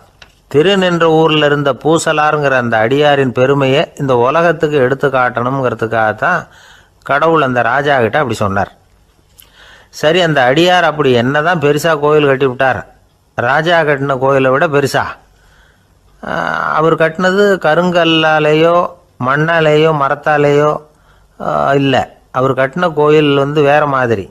அது மனசால் கட்டின கோயில், மனசுக்குள்ளே இருக்கிற கோவில், மனக்கோவில். அந்த அடியார் தன்னோட மனசுக்குள்ளே மாதக்கணக்காக ஒவ்வொரு கல்லாக சேர்த்து கட்டின கோவில். இந்த விஷயம் ராஜாவுக்கு தெரியாது. அவர் என்ன நினச்சிட்டாரு, அது நாம் கட்டின கற்கோயிலை விட ரொம்ப பெருசாக இருக்கும் போல இருக்கு அப்படின்னு நினச்சிட்டார். சரி, அப்பேற்பட்ட அந்த கோயிலை தரிசனம் பண்ணிவிட்டு வருவோம் அப்படின்னு நினச்சி ராஜா திருநின்ற ஊருக்கு போகிறார். அங்கே போய் பார்த்தா கோயிலையும் காணும், ஒன்றையும் காணும். கடைசியில் பூசலார் கட்டின மனக்கோவில் தான் அதுங்கிறத அவர் புரிஞ்சுக்கிறார். உடனே அந்த அடியாரின் காலில் விழுந்து வணங்குறார். அவரோ, இது மனசால முயன்ற கோவில், இதுக்கு இத்தனை பெருமையா அப்படின்னு ஆச்சரியப்படுறார். இதில் ஆச்சரியப்படுறதுக்கு ஒன்றும் இல்லை. ஆண்டவன் விரும்புறது அகபக்தியையே தவிர புற தோற்றங்களே அல்ல. இதை நாம் புரிஞ்சுக்கிட்டோம்னா நமக்குள்ள எந்த வேறுபாடுகளும் வர்றதுக்கு வழியே இல்லை. இன்னொரு ராஜா இருந்தார். அவர் ஆண்டவனுக்கு படைக்கிறதுக்காக ஒரு தார் நல்ல செவ்வாழைப்பழமாக எடுத்துக்கிட்டு போகணும்னு நினச்சார். அதனால் முத நாளே அதை வாங்கிட்டு வர சொன்னார் வேலைக்காரங்கிட்ட. வேலைக்காரன் போனால் கடைத்தெருவில் ஒரு தார் பழம் வாங்கினா. வர்ற வழியில் அவன் குடிசை. அப்படியே எட்டி பார்த்துட்டு போவோமேன்னு நினச்சான். போனான். அங்கே இவனோட குழந்தை பாவம் பசியால் கத்திக்கிட்டு இருக்கு. இவன் பார்த்தான், இவ்வளவு பெரிய தாரில் ஒரு 2 பழம் எடுத்தா தெரியவா போகுது அப்படின்னு நினச்சி ஒரு 2 பழத்தை பிச்சு அந்த குழந்தைகிட்ட கொடுத்தான். அதை வாங்கி வயிறார சாப்பிட்டுது. பசி அடங்குச்சு, விளையாட போயிட்டுது. இவன் அதுக்கப்புறம் வாழைப்பழத்தை எடுத்துக்கிட்டு அரண்மனைக்கு வந்தான். 2 பழம் பிச்சிருக்கிறது ராஜாவுக்கு தெரிஞ்சு போச்சு. இவன் உண்மையை சொல்லிவிட்டான். உடனே ராஜா, கடவுளுக்கு படைக்க வேண்டிய பொருளை குழந்தை எச்சில் பண்ண விட்டுருக்கியே அப்படின்னு சொல்லி அவனை கட்டி வச்சு சாட்டையால் அடித்தார். பாவம். மறுநாள் பழத்தை கோயிலுக்கு எடுத்துகிட்டு போனார். கடவுள் முன்னாடி வச்சார். கடவுள் கண்ணை திறந்து பார்த்தார். பழம்லாம் அழுகி இருக்குது. என்ன இது அழுகி போன பழம் அப்படின்னார். ராஜா முழிச்சார். நல்லா தானே இருந்தது அப்படின்னு நினச்சார். அப்போ கடவுள் அந்த ராஜா கிட்ட சொன்னாராம், இதை பார்ப்பா, இந்த தாரில் 2 பழம்தான் நல்ல பழம். அந்த 2 பழங்களையும் நேற்றுக்கே நான் சாப்பிட்டுட்டேன் அப்படின்னாராம். அப்போ தான் ராஜாவுக்கு புரிஞ்சுது, ஏழை குழந்தையின் பசியை தீர்க்கறதுக்காக உதவுன அந்த 2 பழம்தான் இறைவன் சாப்பிட்ட பழம்னு. இறைவன் இருக்கிற இடம் எது? இதுதான். ஒரு ஊரில் ஒரு மன்னர் இருந்தார். புத்தி கூர்மை உள்ள ஒரு மன்னர். பொதுவாக மன்னர்களுக்கு சந்தேகம் வந்தால் சபையில் உள்ள சான்றோர்கள்கிட்ட கேட்டு தெரிஞ்சுக்கிறது தானே வழக்கம். ஆனால் இங்கே அப்படி இல்லை. மற்றவங்களுக்கு சந்தேகம் வந்தால் மன்னர்கிட்ட கேட்டு தெரிஞ்சுக்குவாங்க. அது மாதிரி கேட்டு தெரிஞ்சுக்கிறதுக்காக ஒரு பெரியவர் ஒரு நாள் வந்தார். அவர் கையில் 3 பொம்மைகள் வச்சுருந்தார். 3 ஒரே மாதிரி பொம்மைகள், கொஞ்சம் கூட வித்தியாசம் தெரியல. ஏது இந்த பொம்மைன்னு கேட்டார் மன்னர். எனக்கு வேண்டியப்பட்ட ஒருத்தங்கிட்ட இருந்து இதை வாங்கிட்டு வந்திருக்கிறேன். நான் தான் அவன்கிட்ட இந்த பொம்மையை செஞ்சு கொடுக்கும்படியா கேட்டுக்கிட்டேன். அவன் ரொம்ப புத்திசாலி, அவன் தான் இதை செஞ்சு கொடுத்தான். ஆனால் அதில் ஒரு சிக்கல் அப்படின்னார். என்ன பிரச்சனைன்னு கேட்டிருக்கார் இவர். நான் அவன்கிட்ட கேட்டது 3 விதமான பொம்மைகளாக இருக்கணும்னு கேட்டேன். அவன் என்னடான்னா 3 ஒரே மாதிரியாக செஞ்சு கொடுத்துட்டான் அப்படின்னார். அவங்ககிட்டயே கேட்கறது தானே அப்படின்ட்டுருக்கார் இவர். கேட்டேன், அவன் என்ன சொல்கிறான்னா, இது 3 ஒரே மாதிரி பொம்மை கிடையாது, 3 விதம், ஒன்றுக்கு ஒன்று வித்தியாசம் இருக்குது. இந்த 3 பொம்மையும் 3 விதமான நண்பர்களுக்கு உதாரணங்கள் அப்படின்னு சொல்கிறான். எனக்கு ஒன்றும் புரியல, அதுதான் உங்ககிட்ட வந்தேன் அப்படின்னார். சரி, அந்த பொம்மைகளை இப்படி கொடுங்க அப்படின்னு வாங்கினார் மன்னர். எடுத்துக்கிட்டு உள்ளே போனார். கொஞ்ச நேரம் கழித்து வெளியில் வந்தார். அதுக்கப்புறம் சொன்னார், இதை பாருப்பா, அவன் சொன்னது சரிதான், 3 விதம் தான். இது இருக்குதே முதல் பொம்மை, இது உத்தமமான நண்பனுக்கு உதாரணம். இந்த 2வது பொம்மை இது மத்தியமமான நண்பனுக்கு உதாரணம். அந்த 3வது பொம்மை இருக்குதே அது மோசமான நண்பனுக்கு உதாரணம். இதை செஞ்சவன் உண்மையிலேயே பெரிய அறிவாளி தான் அப்படின்னாராம். வந்தவருக்கு ஒன்றும் புரியல. பார்த்தா ஒன்றும் வித்தியாசம் தெரியலையே அப்படின்னு அவன் குழம்பி போய் நிற்கிறான். இப்போது அந்த மன்னர் விளக்கம் கொடுக்குறார். அந்த 3 பொம்மையையும் எடுத்து முன்னாடி வச்சார்.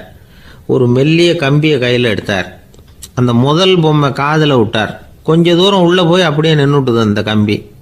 அப்புறம் 2வது பொம்மை காதில் அந்த கம்பியை விட்டார். அந்த கம்பி என்னாச்சுன்னா அப்படியே அது வாய் வழியாக வெளில வந்தது. 3வது பொம்மை காதில் கம்பியை செலுத்தினார். அது நேராக இன்னொரு காது வழியாக வெளியில் வந்தது. இப்போ இந்த முதல் வகை இருக்குதே, அது மாதிரியான நண்பர்கள் எப்படி தெரியுமா? நம்ம கஷ்டத்தை அவங்கக்கிட்ட சொன்னால் பேசாமல் கேட்டுக்குவாங்க. வெளியில் அதை யாருக்கிட்டையும் சொல்லிகிட்டு இருக்க மாட்டாங்க. வெளியில் தெரியாமல் நமக்கு உதவி பண்ணுவாங்க. செஞ்சுட்டு அதை நான் தான் செஞ்சேன்னு சொல்லிகிட்டு இருக்க மாட்டாங்க. அதுதான் கம்பி ஒரு காது வழியாக போய் உள்ளே நின்றுட்டுது. ரெண்டாவது பொம்மையில் கம்பி என்னாச்சு, ஒரு காது வழியாக போய் வாய் வழியாக வெளியில் வருது. இது மாதிரியான நண்பர்கள்கிட்ட வந்து நாம் கஷ்டத்தை சொன்னால் அதை அவங்க 4 பேர்கிட்ட போய் சொல்லி நமக்காக உதவி கேட்பாங்க. நமக்குன்னு கேட்டு வாங்கி அதை நம்மகிட்ட கொண்டுகிட்டு வந்து கொடுப்பாங்க. இவங்க வந்து மத்தியமமான நண்பர்கள். 3வது பொம்மையில் ஒரு காது வழியாக செலுத்துகிற கம்பி இன்னொரு காது வழியாக வெளியில் வந்துடுது. இது மாதிரியான நண்பர்கள்கிட்ட நம்ம கஷ்டத்தை சொன்னால் அவங்க காது கொடுத்து கேட்கறது மாதிரி நடிப்பாங்க. அப்படியே இன்னொரு காது வழியாக அதை வெளில விட்டுருவாங்க. அதை பற்றி கவலைப்பட மாட்டாங்க. இதுதான் இந்த பொம்மைகளுக்குள்ளே இருக்கிற வித்தியாசம் அப்படின்னு விளக்கம் கொடுத்தாராம் மன்னர். படிக்கிற பிள்ளைங்கள்லேயும் இது மாதிரி 3 வகை உண்டு. சில பேர் காதால் வாங்கி மனசில் வச்சுக்குவான். சில பேர் காதால் வாங்கி பேனாவால் எழுதி விடுவான். சில பேர் ஒரு காதால் வாங்கி இன்னொரு காதால் வெளியில் விட்டுருவான். ஒரு பையன் வகுப்பில் ஆசிரியர் பாடம் நடத்தும் பொழுது தலையை வேகமாக ஆட்டி ஆட்டி கேட்பானான். ஏன்டா இப்படி தலையை இப்படி ஆட்டுற அப்படின்னு கேட்டிருக்கான் பக்கத்தில் இருந்தவன். தலையை ஆட்டினா தாண்டா ஒரு காது வழியாக உள்ளே போகிறது, இன்னொரு காது வழியாக வெளியில் வேகமாக வெளில போகும் அப்படின்னானா அந்த பையன். இந்த உலகத்தில் மனுஷன் எவ்வளவோ தவறுகள் செய்கிறான். அதுக்கெல்லாம் என்ன காரணம்? அதை பற்றின ஆராய்ச்சி தான் இன்னைக்கு. இதுக்கு ஆராய்ச்சி என்னத்துக்கு, அது தெரிஞ்ச விஷயம் தானே அப்படின்னு நீங்கள் நினைக்கலாம். ஆனால் அப்படி அலட்சியமாக இந்த விஷயத்தை விட்டுறக்கூடாது. பொதுவாக எல்லோரும் நினைக்கலாம் எது சரி எது தவறு அப்படின்னு தெரியாததுனால தான் மனுஷன் தப்பு பண்ணுறான் அப்படின்னு. ஆனால் அப்படி சொல்லிட முடியாது. மனுஷன் வந்து தெரிஞ்சே தான் தவறுகள் பண்ணுறான். இப்போ உதாரணத்துக்கு ஒரு சாலையில் இடது பக்கம் போக வேண்டிய ஒருத்தர் நடுக்கோட்டை தாண்டி வலது பக்கமாக வண்டியை ஓட்டிகிட்டு போகிறாருன்னு வச்சுங்க. என்னப்பா இது தப்பு இல்லையா அப்படின்னு அவர்கிட்ட கேட்டால், அதெல்லாம் எனக்கு தெரியும், நீ உன் வேலையை பார்த்துட்டு போ அப்படிம்பார். வலது பக்கமாக போகிறது தப்புன்னு தெரிஞ்சே தான் அவர் அப்படி செய்கிறார், அப்படி போகிறார். பெரிய உத்தியோகத்தில் இருக்கிறவங்க கூட லஞ்சம் வாங்குறாங்க. அவங்களுக்கெல்லாம் லஞ்சம் வாங்குறது தப்புன்னு தெரியலன்னு அர்த்தம். திருடுறது தப்புன்னு தெரியாமலாம் மனுஷன் திருடுறான். நல்லாவே தெரியும். நீங்கள் வேணும்னா கேட்டு பாருங்கள், வேறு வழி இல்லை அதனால தான் திருடுறேன்பா. திருடுறது ஒரு புண்ணியமான காரியம்னு திருடனே கூட சொல்ல மாட்டான். திருடுறது தவறுங்கிறது திருடனுக்கு தெரியும் அப்படிங்கிறத விளக்கிறதுக்காக ஒரு பெரியவர் ஒரு கதை சொன்னார். அதாவது 2 திருடர்கள் 2 பேரும் சேர்ந்து ஒரு வீட்டுக்கு போய் ஒரு 10,000 ரூபாயை திருடிட்டு வந்துடுறாங்க. ஒரு காட்டு வழியாக வந்துக்கிட்டு இருக்கிறாங்க. இன்னும் விடியல. 2 பேருக்கும் தூக்கம் கண்ணை சுற்றுது. சரி, இப்படியே ஒரு மரத்தடியில் படுத்து தூங்குவோம், காலையில் விடிஞ்சதும் இந்த பணத்தை 2 பேரும் பங்கு போட்டுக்குவோம் அப்படின்னு முடிவு பண்ணுறாங்க. அதே மாதிரி படுத்து தூங்குறாங்க. நடு ராத்திரியில் ஒரு திருடன் முழிச்சுக்கிறான். விடிகிற வரைக்கும் காத்துக்கிட்டு இருந்தால் 5,000 ரூபா தான் கிடைக்கும், இப்போவே கம்பி நீட்டினா 10,000 ரூபா கிடைக்கும் அப்படின்னு யோசித்து பார்த்துட்டு ஒரு முடிவுக்கு வந்தான். மெதுவாக அந்த 10,000த்தையும் சுருட்டிக்கிட்டு அடுத்தவனுக்கு தெரியாமல் ஓடி போயிட்டான். விடியுது. அடுத்தவன் எழுந்திரிச்சு பார்க்குறான். பணத்தையும் காணலை, பாகஸ்தனையும் காணலை. இந்த திருடன் அந்த திருடனை திட்டுறான். திருட்டு பய, அயோக்கிய பய, இப்படி அநியாயமாக கிளப்பிட்டு போட்டானே அப்படிங்கிறான். இதுலேருந்து என்ன தெரியுது? தெரியாமல் எடுத்துக்கிட்டு போகிறது திருட்டு, அயோக்கியத்தனம், அநியாயம் அப்படிங்கிறது இவனுக்கு தெரிஞ்சிருக்குது. அதனால தான் அடுத்தவனை பார்த்து இப்படி திட்டுறான். அதனால் தெரியாததுனால மனுஷன் தவறு பண்ணுறான்னு சொல்கிறது சரியில்லை. அப்படின்னா மனுஷன் பண்ணுற தவறுகளுக்கு உண்மையான காரணம் தான் என்ன? இதே சந்தேகம் அர்ஜுனனுக்கும் வந்துதான். அதனால தான் அவன் வந்து பகவானை பார்த்து கேட்குறான். மனுஷன் வந்து தன் விருப்பத்துக்கு விரோதமாக ஏதோ ஒரு சக்தியினால பலாத்காரமாக இழுக்கப்பட்டது மாதிரி பாவம் பண்ணுறானே, அந்த சக்தி என்ன அப்படின்னு கேட்குறான். இதுக்கு பகவான் பதில் சொல்கிறார். காமமும் குரோதமும் தான் அந்த சக்திகள், அதாவது ஆசையும் சினமும். இது 2ம் உன்னுடைய எதிரிகள் அப்படிங்கிறத புரிஞ்சுக்கோ அப்படிங்கிறார். இன்னமும் நுணுக்கமாக பார்த்தா காமத்தினுடைய மறு உருவங்கள் தான் குரோதமும் லோபமும். ஆசை நிறைவேறலைன்னா குரோதம், அதாவது கோபம். ஆசை நிறைவேறிட்டதுன்னா லோபம், அதாவது பேராசை. பாவத்தை கண்ட்ரோல் பண்ணணும்னா அதுக்கு மெயின் சுவிட்ச் எது அப்படிங்கிறது இப்போ தான் தெரியுது. அதுக்கு மனுஷன் தெரிஞ்சே தான் தவறு பண்ணுறான் அப்படின்னு பேசிக்கிட்டோமே. அதுக்கு ஒரு உதாரணம். ஒரு ஆள் ஹோட்டலில் சாப்பிட போனான். சாப்பிட்டு முடித்தான். எழுந்திரிச்சு வந்து முதலாளிகிட்ட பில்லை கொடுத்தான். காசை கொடுக்கல. முதலாளி பணம் கொடுன்னு கேட்டார். இவன் என்கிட்ட பணம் இல்லைன்னா. முதலாளி கொஞ்சம் கூட அலட்டிக்கல. உள்ளே இருந்து ஒரு ஆளை கூப்பிட்டார். இவனை கூப்பிட்டுட்டு போய் இட்லி மாவு ஆட்ட சொல்லுன்னார். இவனும் கவலைப்படாமல் உள்ளே போயிட்டான். அப்போது அழைச்சிட்டு போகிற ஆள் கேட்குறான், ஏன் சார் சாப்பிட்றதுக்கு முன்னாடி காசு இல்லைங்கிறது உங்களுக்கு தெரியாதா அப்படின்னு கேட்குறான். தெரியும், காசு இல்லைங்கிறதும் தெரியும், காசு இல்லாமல் சாப்பிட்டா மாவாட்டணுங்கிறதும் தெரியும் அப்படின்னா அந்த ஆள். அப்படின்னா நீங்கள் உங்கள் வீட்லேயே சாப்பிட்ருக்கலாமே அப்படின்னு கேட்குறான் அவன். அதுக்கு இவர் சொல்கிறாரு, அது எப்படி, அங்கே சாப்பிட்டாலும் நான் இதே வேலையை தானே செய்ய வேண்டியிருக்கும் அப்படின்னாராம். ஒரு ஊரில் ஒரு பெரிய செல்வந்தர் இருந்தார். பணத்துக்கு பஞ்சம் இல்லை. அதனால் இந்த உலகத்தில் முடியாத காரியம் எதுவும் இல்லைன்னு நினச்சார். பணம் இருந்தாலே அந்த நினப்பு தானாக வந்துடும். அதனால் இவரும் அப்படி நினச்சதில் ஒன்றும் தப்பு இல்லை. அந்த ஊருக்கு குருநானக் ஒரு தடவை வந்தார். அவருக்கு இந்த செல்வந்தர் ரொம்ப பிரமாதமாக ஒரு வரவேற்பு கொடுத்தார். ஊர் எல்லையிலேயே எங்கள் வீட்டுக்கு வந்து விருந்து சாப்பிட்டுட்டு போகணும்னு கேட்டுக்கிட்டார். அவரும் சரின்னு ஒத்துக்கிட்டார். உடனே தன்னுடைய பங்களாவில் ஒரு பெரிய விருந்துக்கு ஏற்பாடு பண்ணார். குருநானக்கை அழைச்சிட்டு வீட்டுக்கு போனார், உட்கார வச்சார். ஐயா, நான் இந்த ஊர்லேயே ரொம்ப பெரிய வசதி உள்ளவன், என்னால் எல்லாம் முடியும், உங்களுக்காக நான் என்ன செய்யணும்னு சொல்லுங்கள், எதுவாக இருந்தாலும் பரவாயில்ல, எவ்வளவு செலவானாலும் பரவாயில்ல, என்னால் செய்ய முடியும், என்ன செய்யணும்னு சொல்லுங்கள், அது போதும், நான் செய்கிறேன் அப்படின்னு நான் ரொம்ப பணிவா. இதை கேட்டதும் குருநானக் சிந்திச்சார் கொஞ்ச நேரம். அதுக்கப்புறம் தன்னோட சட்டை பைக்குள்ளே கையை விட்டு ஒரு பழைய ஊசி ஒன்று எடுத்தார். அந்த செல்வந்தர்கிட்ட கொடுத்தார். இதை பாருங்கள், இவ்வளவு தூரம் நீங்கள் கேட்கறதுனால சொல்கிறேன், எனக்கு நீங்கள் செய்ய வேண்டிய உதவி இதுதான்னார். ஊசியை கையில் வாங்கிக்கிட்டு இதை என்ன செய்யணும்னு சொல்லுங்க அப்படின்னார் அவர். நீங்கள் செய்ய வேண்டியது என்னென்னா, இந்த ஊசியை பத்திரமா வச்சிருக்கணும். நாம் 2 பேரும் இறந்து போனதுக்கு பின்னாடி இன்னொரு உலகத்தில் நாம் சந்திக்கக்கூடிய வாய்ப்பு இருக்குது. அப்போ இந்த ஊசியை என்கிட்ட கொண்டாந்து கொடுக்கணும். இதுதான் நீங்கள் எனக்காக செய்ய வேண்டிய உதவி அப்படின்னார் குருநானக் லேசாக சிரிச்சுக்கிட்டே. இதை கேட்ட உடனே இந்த பெரியவர் முழிக்க ஆரம்பிச்சிட்டார். அது எப்படிங்க, நான் சாகிறப்ப எப்படி இந்த ஊசியை எடுத்துக்கிட்டு இன்னொரு உலகத்துக்கு வர முடியும்னார். ஊசி மாதிரி ஒரு சின்ன பொருளை கூட இந்த உலகத்தை விட்டு நாம் போகிறப்ப எடுத்துகிட்டு போக முடியாதுங்கிறப்போ உங்களோட செல்வத்தையெல்லாம் எப்படி அங்கே எடுத்துகிட்டு வர போகிறீங்க அப்படின்னு கேட்டார் குருநானக். அதுக்கப்புறம் தான் அந்த பெரியவர் யோசிக்க ஆரம்பித்தாராம். குருநானக் சொல்கிறார், இதை பாருங்கள், நாம் செய்கிற நல்லது கெட்டது தான் கடைசி வரைக்கும் நம்ம கூட இருக்கும். அடுத்தவங்க நல்லா இருக்கணுங்கிறதுக்காக பொருளை செலவு செய்யணும், அப்படி செய்யலைன்னா எந்த பிரயோஜனமும் இல்லை அப்படின்னார். அதுக்கப்புறம் தான் அந்த செல்வந்தரின் அறிவு கண் திறந்து தான். உடனே குருநானக்கை வணங்கினார். ஐயா, என்கிட்ட இருந்த ஆணவம் போயிடுது, இனிமேல் என்கிட்ட இருக்கிற செல்வத்தை நல்ல வழியில் செலவழிப்பேன் அப்படின்னாராம். நம்மக்கிட்ட இருக்கிற பணம் எப்பவும் நம்ம கூடவே வந்துக்கிட்டு இருக்காதுங்கிறதுக்கு இது ஒரு உதாரணம். அதுக்காக நாம் பணம் சேர்க்கறத பற்றி கவலைப்பட வேண்டியதில்லை, பேசாமல் படுத்து தூங்கிக்கிட்டு இருந்தால் போதும் அப்படின்னு இதுக்கு அர்த்தம் பண்ணிக்கப்படாது. முறையான வழியில் பணம் சேர்க்கணும், அதை முறையான வழியில் செலவு பண்ணணும். அதனால் ஏற்படக்கூடிய மன நிறைவு இருக்குது பாருங்கள், அது அனுபவித்தவங்களுக்கு தான் தெரியும். சொர்க்கத்துக்கு போகிறவங்க இங்கேருந்து பணத்தை எடுத்துகிட்டு போக முடியாது, ஆனால் நம்ம செல்வத்தை இங்கே மற்றவங்களுக்கு பயன்பட செய்து அதனால் ஏற்படுற புண்ணியம் இருக்குது பாருங்கள், அதை எடுத்துகிட்டு போக முடியுமா. இதுதான் ஆன்மீகவாதிகள்லாம் சொல்கிற கருத்து. ஜான் நியூட்டன் ஒருத்தர், அவர் சொன்னார், நான் எப்போவாவது சொர்க்கத்துக்கு போய் சேர்ந்தேன்னா அங்கே 3 அதிசயங்களை பார்ப்பேன்னார். என்னன்னு கேட்டாங்க. நான் யார் யார் இருக்க மாட்டாங்கன்னு நினச்சிக்கிட்டு இருந்தானோ அவங்களில் சில பேர் அங்கே இருப்பாங்க, அது ஒரு பெரிய அதிசயம்னார். சரி, அடுத்தது என்ன? 2வது அதிசயம் என்னன்னா, அங்கே இருப்பாங்கன்னு நான் எதிர்பார்த்த சில பேர் அங்கே இருக்க மாட்டாங்க அப்படின்னார்.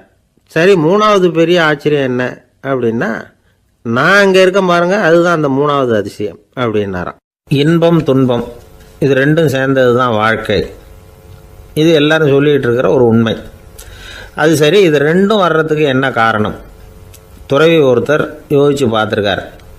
இன்ப துன்பம் தோன்றுவதற்கு முக்கியமாக 6 காரணங்கள் உண்டு அப்படிங்கிறார் அவர். அது என்னங்கிறத நாமளும் தெரிஞ்சு வச்சுக்குவோமே. இப்போ முதல் காரணம் சுயநலம். ஒரு தாயார் தன்னுடைய சுயநலம் கருதி தன்னுடைய மகன் இன்பமாக இருக்கணும்னு ஆசைப்படுறாங்க. மகனும் அப்படியே ஆசைப்படுறான். அதனால் தாயாரின் இன்ப துன்பங்களை பார்த்துட்டு மகனும் இன்ப துன்பம் அடையிறான்.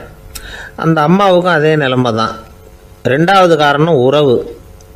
நான் துறவியான பிறகு கூட உறவுங்கிற காரணத்தினால தான் தாயாருடைய சுக துக்கங்களை கண்டு நானும் சுக துக்கம் அடைகிறேன். என் தாயாருடைய நிலைமையும் இதுதான் அப்படிங்கிறார் ஒரு துறவி. 3வது காரணம் என்னென்னா அறிமுகம். எனக்கு அறிமுகமான ஒருத்தரை ரயில் நிலையத்தில் சந்திக்கிறேன். அவர் தன்னுடைய பணப்பையை எங்கேயோ தொலைச்சி விட்டு வருத்தப்பட்டுக்கிட்டு இருக்கிறார். நானும் வருத்தப்படுறேன். அந்த சமயத்தில் யாரோ ஒருத்தர் இதுதானே அவங்க பணப்பை அப்படின்னு சொல்லி கொண்டாந்து நீட்டுறார். பணப்பையை தொலைச்சவர் சந்தோஷப்படுறார், நானும் சந்தோஷப்படுறேன். இது அந்த துறவி சொல்கிற அனுபவம். 4வது காரணம் என்னென்னா கருணை. எனக்கு முன்னே தெரியாத ஒருத்தனை யாரோ ஒருத்தன் அடித்து காயப்படுத்தி போடுறான். கருணை காரணமாக நான் அதுக்காக துக்கப்படுறேன். 5வது காரணம் எதையும் நம்புறது. ஒரு பசுமாட்டை ஒரு முரணை அடிச்சுக்கிட்டு இருக்கிறான் அப்படின்னு ஒருத்தர் வந்து நம்மகிட்ட சொல்கிறாருன்னு வைங்க, உடனே நான் துக்கப்படுறேன். இன்னொருத்தர் வந்து அந்த முரணனை போலீஸ்காரங்க பிடிச்சிட்டு போயிட்டாங்கன்னு சொல்கிறாரு, நான் உடனே சந்தோஷப்படுறேன். 3வதாக ஒருத்தர் வந்து முதல் 2 பேரும் சொன்னது பொய்யுங்கிறார். அப்போ நான் இன்ப துன்பம் ரெண்டுமே இல்லாமல் நிம்மதியாக இருக்கிறேன். இது ஒரு விதம். அடுத்தது 6வது காரணம் என்னென்னா தன்மயமாகுதல். ஒரு நாவல் படிச்சுக்கிட்டு இருக்கிறோம், அதில் வர்ற பாத்திரங்களோட நாம் ஒன்றி போயிடுறோம். அதில் வர்ற பாத்திரங்கள் சிரிச்சுதுன்னா நாமளும் சிரிக்கிறோம், அது அழுதுன்னா நாமளும் அழறோம். அதெல்லாம் வந்து அந்த துறவி சொல்கிற அனுபவ உண்மைகள். இன்ப துன்பம் இது ரெண்டும் தோன்றுவதற்கு சுயநலம், உறவு, அறிமுகம், கருணை, எதையும் நம்புறது, தன்மயமாகிறது, இது எல்லாம் தான் முக்கிய காரணம் அப்படின்னு அவர் சொல்கிறார். ஆகக்கூடி ஒட்டு மொத்தமாக யோசனை பண்ணி பார்த்தா பிற பொருள்கள் மீது பற்றுதல் காரணமாக தான் நாம் வந்து இன்ப துன்பம் அடைகிறோம் அப்படிங்கிறத புரிஞ்சிக்க முடியுது. மனுஷன் வந்து இன்ப துன்பம் அடைகிறதுக்கு 7வது காரணம் கூட ஒன்று உண்டு அப்படின்னு சொல்லிகிட்டே வந்தார் ஒருத்தர். அது என்ன அப்படின்னு கேட்டோம். அதுதான் சார் இந்த நீங்கள் சொல்லிட்டு வர்ற இன்று ஒரு தகவல்னார். எப்படி சொல்கிறீங்கன்னு கேட்டோம். இன்று ஒரு தகவல் கேட்க ஆரம்பிக்கிறப்போ மனசில் இன்பம், ஆரம்பித்த உடனே இது ஏற்கனவே கேட்ட சமாச்சாரமாச்சே அப்படின்னு நினைக்கிறப்போ துன்பம் அப்படின்னு அதுக்கு ஒரு விளக்கம் கொடுத்தார் அவர். வயிறு பசிக்குதேங்கிறது சிலரோட கவலை, வயிறு பசிக்க மாட்டேங்குதே அப்படிங்கிறது சில பேரோட கவலை. 2 விதமான கவலைக்கும் வயிறு தான் காரணமாக இருக்குது. வயிறு பசிச்சதுன்னா அது இயற்கை, வயிறு பசிக்கலைன்னா அது வியாதி. ஆனால் பசியையும் நாம் வந்து பசிப்பிணி அப்படின்னு தான் சொல்லுவோம். என்ன காரணம்? வியாதியை போக்க வேண்டியது எவ்வளவு முக்கியமோ அதை விட முக்கியம் பசியை போக்க வேண்டியது. ஒரு சமுதாயத்தில் பசிப்புணியே இருக்கக்கூடாது, அதுதான் நல்ல சமுதாயம். பசியை போக்கணும்னா சாப்பாடு போடணும், பசியின்மையை போக்கணும்னா வைத்தியம்தான் பண்ணணும். இது சம்பந்தமாக எவ்வளவோ ஆராய்ச்சிகள் நடக்குது, நிறைய மருந்து கண்டுபிடிச்சிருக்கிறாங்க. நம்ம உடம்புல பசியை தூண்டக்கூடிய பகுதி எது, இதை முதல்ல தெரிஞ்சுக்கணும் இல்லையா? நாம் சாப்பிட்ற ஆகாரம் செரிக்கிறதுக்கு எது காரணம் தெரியுமா? நம்ம மூளையோட பின்பகுதி தான் அதுக்கு காரணமாக இருக்குதாம். மூளையின் பின்பகுதியில் நரம்பு செல்களால் ஆன 2 வகையான ஆரக்சின்கள் தான் பசியை உண்டாகுது அப்படின்னு கண்டுபிடிச்சிருக்கிறாங்க. 2 ஆய்வாளர்கள் இதை கண்டுபிடிச்சிருக்காங்க. அவங்க 2 பேரும் டெக்சாஸ் பல்கலைக்கழகத்தில் ஹார்வர்டு ஹக்ஸ் மருத்துவ கல்வி நிலையத்தில் பணிபுரிகிறவங்களாம். உண்பது தேவைங்கிறது உணரப்படும் போது மூளையின் அந்த குறிப்பிட்ட பகுதி ஆரக்சின் அப்படிங்கிற ஹார்மோன்களை சுரக்கும். அது பசி உணர்வை தூண்டும் அப்படிங்கிறது தான் அந்த ஆய்வாளர்களின் கண்டுபிடிப்பு. இந்த ஆரக்சின் வேறு சில உயிரினங்கள்லேயும் உண்டு. இப்போ எலிகளில் கூட இது இருக்குது. அதனால் எலிகளை வச்சு இது சம்பந்தமாக ஆராய்ச்சி பண்ணாங்க. எலிகள் உடம்பில் ஆரக்சினை செலுத்தி பார்த்தாங்க. உடனே என்னாச்சு தெரியுமா? அந்த எலியெல்லாம் பசியால் துடிக்க ஆரம்பிச்சுட்டுது. எதையாவது தின்னு பசியை தீர்த்தா போதுங்கிற அளவுக்கு அந்த எலிகள்லாம் அல்லாட ஆரம்பிச்சுட்டுது. இயல்பாக சாதாரணமாக அந்த எலிகள் எவ்வளவு சாப்பிடுமோ அது மாதிரி 8 முதல் 10 மடங்கு அதிகமான ஆகாரத்தை 1 மணி நேரத்துக்குள்ளே சாப்பிட்டு தீர்த்துட்டு தான். சில எலிகளின் மூளையில் இந்த ஆரக்சின் அளவை கட்டுப்படுத்தி பார்த்துருக்குறாங்க. உடனே என்னாச்சு தெரியுமா? அதெல்லாம் சாப்பாட்டை கண்டால் முகத்தை திருப்பிட்டு போக ஆரம்பிச்சுட்டு தான். அந்த எலிகளுக்கு பசி எடுக்கலையாம். இந்த ஆராய்ச்சியின் அடிப்படையில் பசியை எடுக்காமல் இருக்கிற மனிதர்களுக்கும் பசியை தூண்ட முடியும் அப்படின்னு சொல்லி ஆராய்ச்சியாளர்கள் தெரிவிச்சிருக்கிறாங்க. ஆக ஆரக்சின் தான் பசிக்கு காரணம்ங்கிறது தெரிஞ்சு போச்சு. சரி, இந்த ஆரக்சின் அப்படின்னா என்ன? அது ஒரு கிரேக்க சொல், அதுக்கு பசின்னு அர்த்தம். நம்ம ஆளுங்களுக்கெல்லாம் பசியை தூண்டுறதுக்கு மருந்து தேவையில்லை, பசியை குறைக்கிறதுக்கு தான் மருந்து தேவை. ஒரு அம்மா டாக்டரை தேடி வந்தாங்களாம். டாக்டர், எங்கள் வீட்டுக்காரருக்கு திடீர்னு அகோர பசி, நிறைய சமைச்சு போடுறேன், அவ்வளவையும் சாப்பிட்டுட்டு கீழே கிடக்கிற குப்பை கூலங்களையும் எடுத்து சாப்பிட ஆரம்பிச்சுட்றார், என்னன்னு கவனித்து பாருங்கள் அப்படின்னாங்களாம். எவ்வளோ நாளாக அப்படி இருக்குதுன்னு கேட்டிருக்காரு டாக்டர். 1 வாரமாக அப்படி இருக்குதுன்னாங்களாம். இவ்வளவு நாளாக ஏன் சும்மா இருந்தீங்க, ஆரம்பத்திலே இங்கே அழைச்சிட்டு வர வேண்டியது தானே அப்படின்னாரான் டாக்டர். அது ஒன்றும் இல்லை டாக்டர், வீடு பூரா சுத்தமாகட்டுமேன்னு பார்த்துக்கிட்டு இருந்தேன் அப்படின்னாங்களாம் அந்த அம்மா. ஒரு மாணவனை பார்த்தேன். என்ன தம்பி படிப்புலாம் எப்படி இருக்குது அப்படின்னு விசாரித்தேன். அவன் ரொம்ப அழுத்துக்கிட்டான். நான் நல்லா தான் சார் படிக்கிறேன், இருந்தாலும் புத்தியில் சரியாக ஏற மாட்டேங்குது சார் அப்படின்னா. சரி, இவனும் நம்ம ரகம்தான் அப்படின்னு சொல்லி முடிவு பண்ணிக்கிட்டோம். கல்வி கற்கக்கூடிய ஒரு மாணவன் சம்பந்தப்படுற புத்திகள் பல வகை. அதை பற்றி ஒரு பெரியவர் விளக்கி இருக்கிறார். மிருத்து புத்தின்னு ஒன்று இருக்குதான். மிருத்துன்னா மண்ணால் செவுறு கட்டுறோம்ல, மண் சுவரில் ஆணி அடிக்கிறதும் சுலபம், அதை பிடுங்கி எடுக்கிறதும் சுலபம். அது மாதிரி சில பேர் குரு சொல்லி கொடுக்குறத சுலபமாக கேட்டு தெரிஞ்சு வச்சுக்குவாங்க, கொஞ்ச நேரத்தில் சுலபமாக மறந்தும் போயிடுவாங்க. இது மிருத்து புத்தின்னு பேர், மண் புத்தி. தாரு புத்தின்னு ஒன்று உண்டான். தாருன்னா மரம். அதில் பச்சை மரத்தில் ஆணி அடிக்கிறது சுலபம், ஆனால் அதை எடுக்கிறது கஷ்டம். அது மாதிரி ஆசிரியர்கிட்டேருந்து கேட்டதை கவனமாக மனசில் பதிய வச்சுக்கிட்டு அதை மறக்காமல் இருக்கிறது தாரு புத்தி. பட்டை மரமாக இருந்தால் அதில் ஆணி அடிக்கிறதும் கஷ்டம், அடிக்கிற ஆணியும் சீக்கிரம் நழுவிடும். அது மாதிரி கேட்குற விஷயம் மனசில் பதியறதும் கஷ்டம், அப்படியே பதிஞ்சாலும் அது நீடிச்சு இருக்கிறதும் கஷ்டம், கொஞ்ச காலத்தில் மறந்துடும். இன்னொரு வகை புத்தி ஒன்று உண்டு, அதுக்கு பேர் சிலா புத்தின்னு பேர். சிலான்னா கல். ஒரு கருங்கல்லில் 4 துளையை போட்டு ஒரு துளையில் உளியை வச்சு அடித்தா மற்ற துளை வழியாகவும் பிளந்து கல் 2 ஆகிடும். அது மாதிரி சந்தியான இடங்களில் குறிப்பாக ஒரு பொருளை சொன்னால் அதை வச்சுக்கிட்டு மற்றதையும் தெரிஞ்சுக்கிறது, அது சிலா புத்தின்னு பேர். வேணு புத்தின்னா என்ன தெரியுமா? வேணுன்னா மூங்கில் கணுவில் ஒரு பக்கம் உளியை வச்சு அடித்தா 2 பக்கமும் பிளந்துடும். அது மாதிரி ஒரு செய்தியை கேட்டுக்கிட்டு இருக்கிறப்பவே அதோட முன்பின் தொடர்களையும் தெரிஞ்சுக்கணும், அது வேணு புத்தி. தைல புத்தின்னு ஒன்று உண்டு. தைலம்ங்கிறது எண்ணெய். தண்ணியில் ஒரு துளி எண்ணெயை விட்டால் அது தண்ணி பூரா பரவி போடுதில்ல, அது இப்படி பரவுறது மாதிரி ஆசிரியர் சுருக்கமாக ஒரு கருத்தை சொன்னால் அதை வச்சுக்கிட்டு பூரா விஷயங்களையும் தெரிஞ்சுக்கணும், அது தைல புத்தி. கற்பூர புத்தின்னு ஒன்று கேள்விப்பட்டிருக்கோம். அது எப்படின்னா, கற்பூரம் தீ பட்ட உடனே பிடிச்சிக்கும். ஆசிரியர் சொன்ன உடனே நுண்ணறிவோட பாடங்களை புரிஞ்சுக்கிறது இந்த வகை புத்தி. கரி புத்தின்னு ஒன்று. அது எப்படின்னா, கரியில் நெருப்பை வச்சு விசிறிய பிறகு அதுக்கப்புறம் அது கறி நெருப்பாகும். அது மாதிரி காலம்பரை சாயந்தர வேலைகளில் ஆசிரியர் பாடம் சொல்லி கொடுப்பார், அதை கொண்டு புரிஞ்சுக்கிறது இந்த வகை. கதலித்தண்டு புத்தின்னு ஒன்று சொல்லுவாங்க. கதலிங்கிறது வாழை மரம். வாழைத்தண்டில் தீ வைக்கிறது எவ்வளவு சிரமமோ அவ்வளவு சிரமத்தோடு கல்வி கற்கிறது கதலித்தண்டு புத்தி. இதை தவிர இன்னும் சில வகையான மாணவர்களை கூட அடையாளம் காட்டுறாங்க. ஆசிரியர் சொன்னதில் நல்லதை மட்டும் எடுத்துக்கிறவன் அன்னம். ஆசிரியர் கிடைச்ச இடத்துல பாடத்தை கேட்டுக்கிட்டு பிறகு தனியாக உட்காந்து சிந்திக்கிறவன் பசுமாடு அப்படி தானே, புல் கண்ட இடத்துல மேயும், அதுக்கப்புறம் நிதானமாக அசை போட்டுக்கும். ஆசிரியர் சொன்னதை தவிர வேறு எதையும் சொல்ல முடியாதவன் கிளி. பல இடங்களில் பாடங்கள் கேட்டு கடைசியில் ஒன்றும் புரியாமல் போகிறவன் ஆடு ஒரு செடியில் வயிறார மேயாது, ஒரே செடியில் இக்கரைக்கு அக்கறை பச்சைன்னா அங்கேயும் இங்கேயும் அலைஞ்சிக்கிட்டே இருக்கும். சில பேருக்கு எருமைன்னு பேர். எருமை எப்படின்னா குளத்து நீரை கலக்கி தான் குடிக்கும். அது மாதிரி ஆசிரியர் மனசை நோக செய்து பயில்கிற மாணவர்கள்லாம் இந்த ரகம்.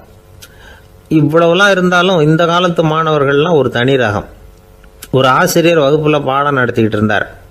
இலக்கண வகுப்பு. இறந்த காலம், நிகழ்காலம், எதிர்காலம், past tense, present tense, future tense, இதை பற்றிலாம் பாடம் நடத்துகிறார். எல்லாம் சொல்லி கொடுத்துட்டு இப்போ நான் ஒரு வாக்கியம் சொல்லுவேன், அது என்ன காலம் அப்படிங்கிறத நீங்கள் சொல்லணும்னார் ஆசிரியர்.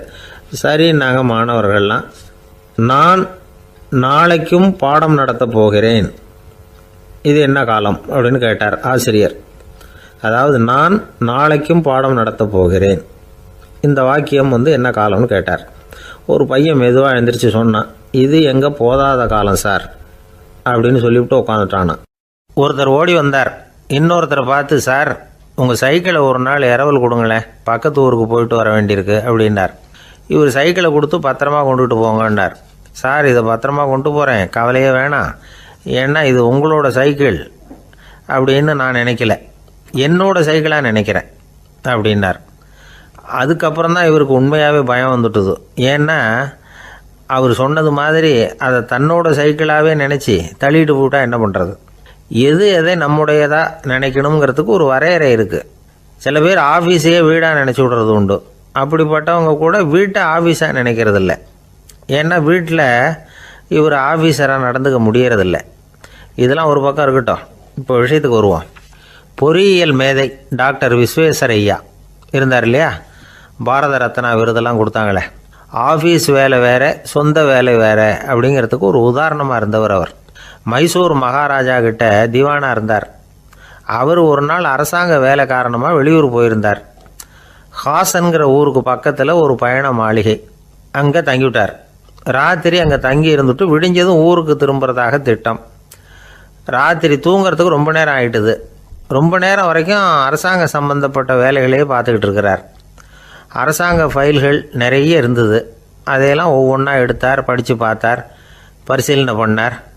அதில் எழுத வேண்டியதை எழுதினார், கையெழுத்து போட்டார். ஒரு வழியாக அந்த வேலையெல்லாம் முடிஞ்சுது. அதுக்கப்புறம் என்ன பண்ணார்னா, தன்னுடைய சூட்கேஸை திறந்தார். அதிலேருந்து 2 மெழுகுவத்தியை எடுத்து கொளுத்தி வச்சார். அந்த பயண மாளிகையில் அது வரைக்கும் எரிஞ்சிக்கிட்டு இருந்த மின்சார விளக்குகளை அணைச்சிட்டார். அதுக்கு பிறகு அந்த மெழுகுவத்தி வெளிச்சத்தில் சில புத்தகங்களை தொடர்ந்து படிக்க ஆரம்பிச்சிட்டார். அந்த பயண மாளிகையில் பணியாளராக இருந்தவர் இதை பார்த்துட்டு ஓடி வந்தார். மறுபடியும் மின் விளக்கு போடுறதுக்காக போனார். விஸ்வேஸ்வரையா அதை பார்த்துட்டு போட வேணாம்ட்டாராம். இது வரைக்கும் நான் அரசாங்க அலுவல்களை கவனிச்சிக்கிட்டு இருந்தேன், அதனால் மின் விளக்குகள் அப்போ எரிஞ்சதில் தப்பு இல்லை. இப்போ நான் புத்தகம் படிச்சுக்கிட்டு இருக்கேன், இது என்னுடைய சொந்த வேலை. இங்கே இருக்கிற மின் விளக்கு அதுக்காக ஏன் எரியணும் அப்படின்னு கேட்டாராம். இப்போ இருக்கிற சில அரசு பணியாளர்கள்கிட்ட இந்த சம்பவத்தை பேச்சோட பேச்சாக சொல்லி பார்த்தேன். அவங்களால இதை ஜீரணிக்கவே முடியல. நேர்மை தேவை தான் சார், அதுக்காக அவ்வளவு தூரத்துக்கு அது தேவையா அப்படிங்கிறாங்க. விஸ்வேஸ்வரையா அப்படி பண்ணினது தான் ஒரு நேர்மையாளர் அப்படின்னு இந்த உலகத்துக்கு நிரூபிக்கணுங்கிறதுக்காக இல்லை. தான் அப்படி நடந்து காட்டினா தன்னை சுற்றி இருக்கிறவங்களும் அதை கேள்விப்படுறவங்களும் முடிஞ்ச அளவுக்கு பொது வாழ்க்கையில், அரசு பணியில் நேர்மையை கடைபிடிக்க முயற்சி பண்ணலாமே அப்படிங்கிறதுக்காகத்தான். இப்போவும் சில பேர் இருக்கிறாங்க, இவங்க ஆஃபீஸ் வேறு வீடு வேறேன்னு நினைக்கிறதில்ல, அவ்வளோ உரிமை. ஒருத்தர் அப்படி தான், அவருக்கு அவசரமாக 5000 ரூபா தேவைப்பட்டது. ஆஃபீஸு பணத்தை எடுத்துக்கிட்டார். அந்த நேரம் பார்த்து ஆடிட் வந்துட்டுது. ஆப்பிட்டுக்கிட்டார். விசாரணை நடக்குது. அவர் சொல்கிறார், சார் நான் நேரம் காலம் பார்க்காம ஆஃபீஸில் வேலை செய்வேன், ஏன்னா அதை என்னோடய ஆஃபீஸாக நினைக்கிறேன். அவசரத்துக்கு அந்த பணத்தை எடுத்தேன், மறுபடியும் வச்சுடலாம்னு தான் இருந்தேன், அதுக்குள்ளே இப்படி ஆகிட்டுது. நீங்கள் என்ன நினச்சாலும் சரி, நான் ஆஃபீஸ் வேறு வீடு வேறு அப்படின்னு நினைக்கிறதில்ல, அது என்னோடய சுபாவம் அப்படின்னார். விசாரணை பண்ணவர் தீர்ப்பு வழங்கினார். உங்கள் சுபாவத்துக்கு மதிப்பு கொடுத்து நானும் தீர்ப்பு வழங்குறேன். நீங்கள் கொஞ்ச நாள் ஜெயிலில் இருந்துட்டு வாங்க, அது உங்களுக்கு கஷ்டமாக இருக்காதுன்னு நினைக்கிறேன். ஏன்னா அங்கே போனாலும் நீங்கள் உங்கள் சுபாவப்படி வீடு வேற ஜெயில் வேறன்னு நினைக்க மாட்டீங்க அப்படின்னாராம். ஒரு நாள் ஒரு நண்பரை சந்தித்தேன். உங்கள் வீடு எதுன்னு உங்களுக்கு தெரியுமா சார்ன்னு. அவர் என்னை ஒரு மாதிரியாக பார்த்தார். அப்புறம் சொன்னார், தெரியும் அப்படின்னாரு. சரி, உங்கள் தொலைபேசி எண் உங்களுக்கு தெரியுமான்னு. அதுவும் தெரியும்னார். உங்கள் மனைவி மக்கள் யார் யாருன்னு உங்களுக்கு தெரியுமான்னு கேட்டேன். என்ன ஒரு மாதிரியாக பார்த்தார். அப்புறம் சொன்னார், அதுவும் தெரியும் சார் அப்படின்னார். சரி, நீங்கள் யாருன்னு உங்களுக்கு தெரியுமான்னு கேட்டேன். இப்போ தான் அவர் முழிக்க ஆரம்பித்தார். அவர் மட்டும் அப்படி இல்லை, நாம் எல்லாருமே அப்படி தான். எதிரில் நிற்கிறது யாருங்கிறது தெரியும், நாம் யாருன்னு நமக்கு தெரியாது. உண்மையிலேயே நாம் யார்? இந்த கேள்விக்கான பதிலை தான் வாழ்க்கை பூரா நாம் தேடிட்டு இருக்கிறோம். புத்தர் என்ன சொல்கிறாரு தெரியுமா? நீங்கள் கடவுளை பற்றி கவலைப்பட தேவையில்லை, உங்களை பற்றின கவலை உங்களுக்கு இருந்தால் போதும் அப்படிங்கிறார். நான் யார், எனக்கு ஏன் இந்த கவலை அப்படின்னு உங்களை நீங்களே கேட்டுக்குங்க அப்படிங்கிறார். நாம் ஏன் கடவுளை படைத்தோம்? அது ஒரு நழுவல் முயற்சியாம், அதாவது தன்னிடமிருந்து தானே தப்பிக்கிற ஒரு முயற்சியாம். இப்படி தான் அதை சொல்கிறாங்க அறிஞர்கள்லாம். மக்கள் பொய்யான பிரச்சனைகளில் ஆர்வமாக இருக்கிறாங்க, அதுக்கு தீர்வு காணவும் முயற்சி பண்ணுறாங்க. கடவுளை பற்றி விவாதிக்க எல்லாருக்கும் விருப்பம், தன்னுடைய சுயம் பற்றிய பிரஜையே இருக்கிறதில்ல. ஆகக்கூடிய விஷயம் என்னென்னா, கடவுள் சமாளிப்புக்கு பயன்படுத்தப்படுகிறார். மனவியல் என்ன சொல்லுது தெரியுமா? கடவுள், சொர்க்கம், மறுபிறவி இதை பற்றிலாம் பேச ஆரம்பிக்கிறவங்க யார் தெரியுமா? போருக்கு போகிறவன், துன்பத்தில் சிக்கி கஷ்டப்படுறவன், நோய் படுக்கையில் விழுந்தவன், இவங்க தான். நாம் அனுபவத்திலே பார்க்குறோமே இதையெல்லாம். கடவுளை துணைக்கு கூப்பிடுறவங்க யாருன்னு கவனித்து பாருங்கள். பரீட்சை எழுத போகிறவன், வேலை தேடி அலையிறவன், பண நெருக்கடியில் இருக்கிறவன், விபத்தில் சிக்கிக்கிட்டவன், இவங்கெல்லாம் தான். தேர்வில் வெற்றி பெற்றதும் அவரை துணைக்கு கூப்பிடுறதில்ல, வேலை கிடைச்சதும் அவர் துணை தேவைப்படுறதில்ல. ஏன் இப்படி? கொஞ்சம் யோசனை பண்ணி பாருங்கள். துன்பம் வருகிற போது அந்த துன்பத்தை தவிர்க்க வேண்டிய நிலையில அதிலிருந்து நழுவி போறதுக்காக பிரார்த்தனை தேவைப்படுது. எல்லாம் நல்லபடியா நடக்கிறப்போ பிரார்த்தனை செய்யறது இல்லை. புத்தருடைய வழி என்ன தெரியுமா? அந்த வழியில கடவுளும் கிடையாது, பிரார்த்தனையும் கிடையாது. புத்தர் செய்தது இதைத்தான். அதாவது கடவுள்கிட்ட இருந்து மனிதனையும், மனிதன்கிட்ட இருந்து கடவுளையும் அவர் விடுவித்தார். புத்த மதம் என்ன சொல்லுது தெரியுமா? கடவுள் பிரச்சனை அல்ல, மனிதன் தான் உண்மையான பிரச்சனை அப்படின்னு சொல்லுது. உங்களை நீங்க நல்லா தெரிஞ்சுக்கிட்டா போதும், நீங்களே கடவுள் ஆயிடுவீங்க அப்படிங்கிறது தான் புத்த மதம். அதனால நமக்கு தேவை உள்முக பயணம்.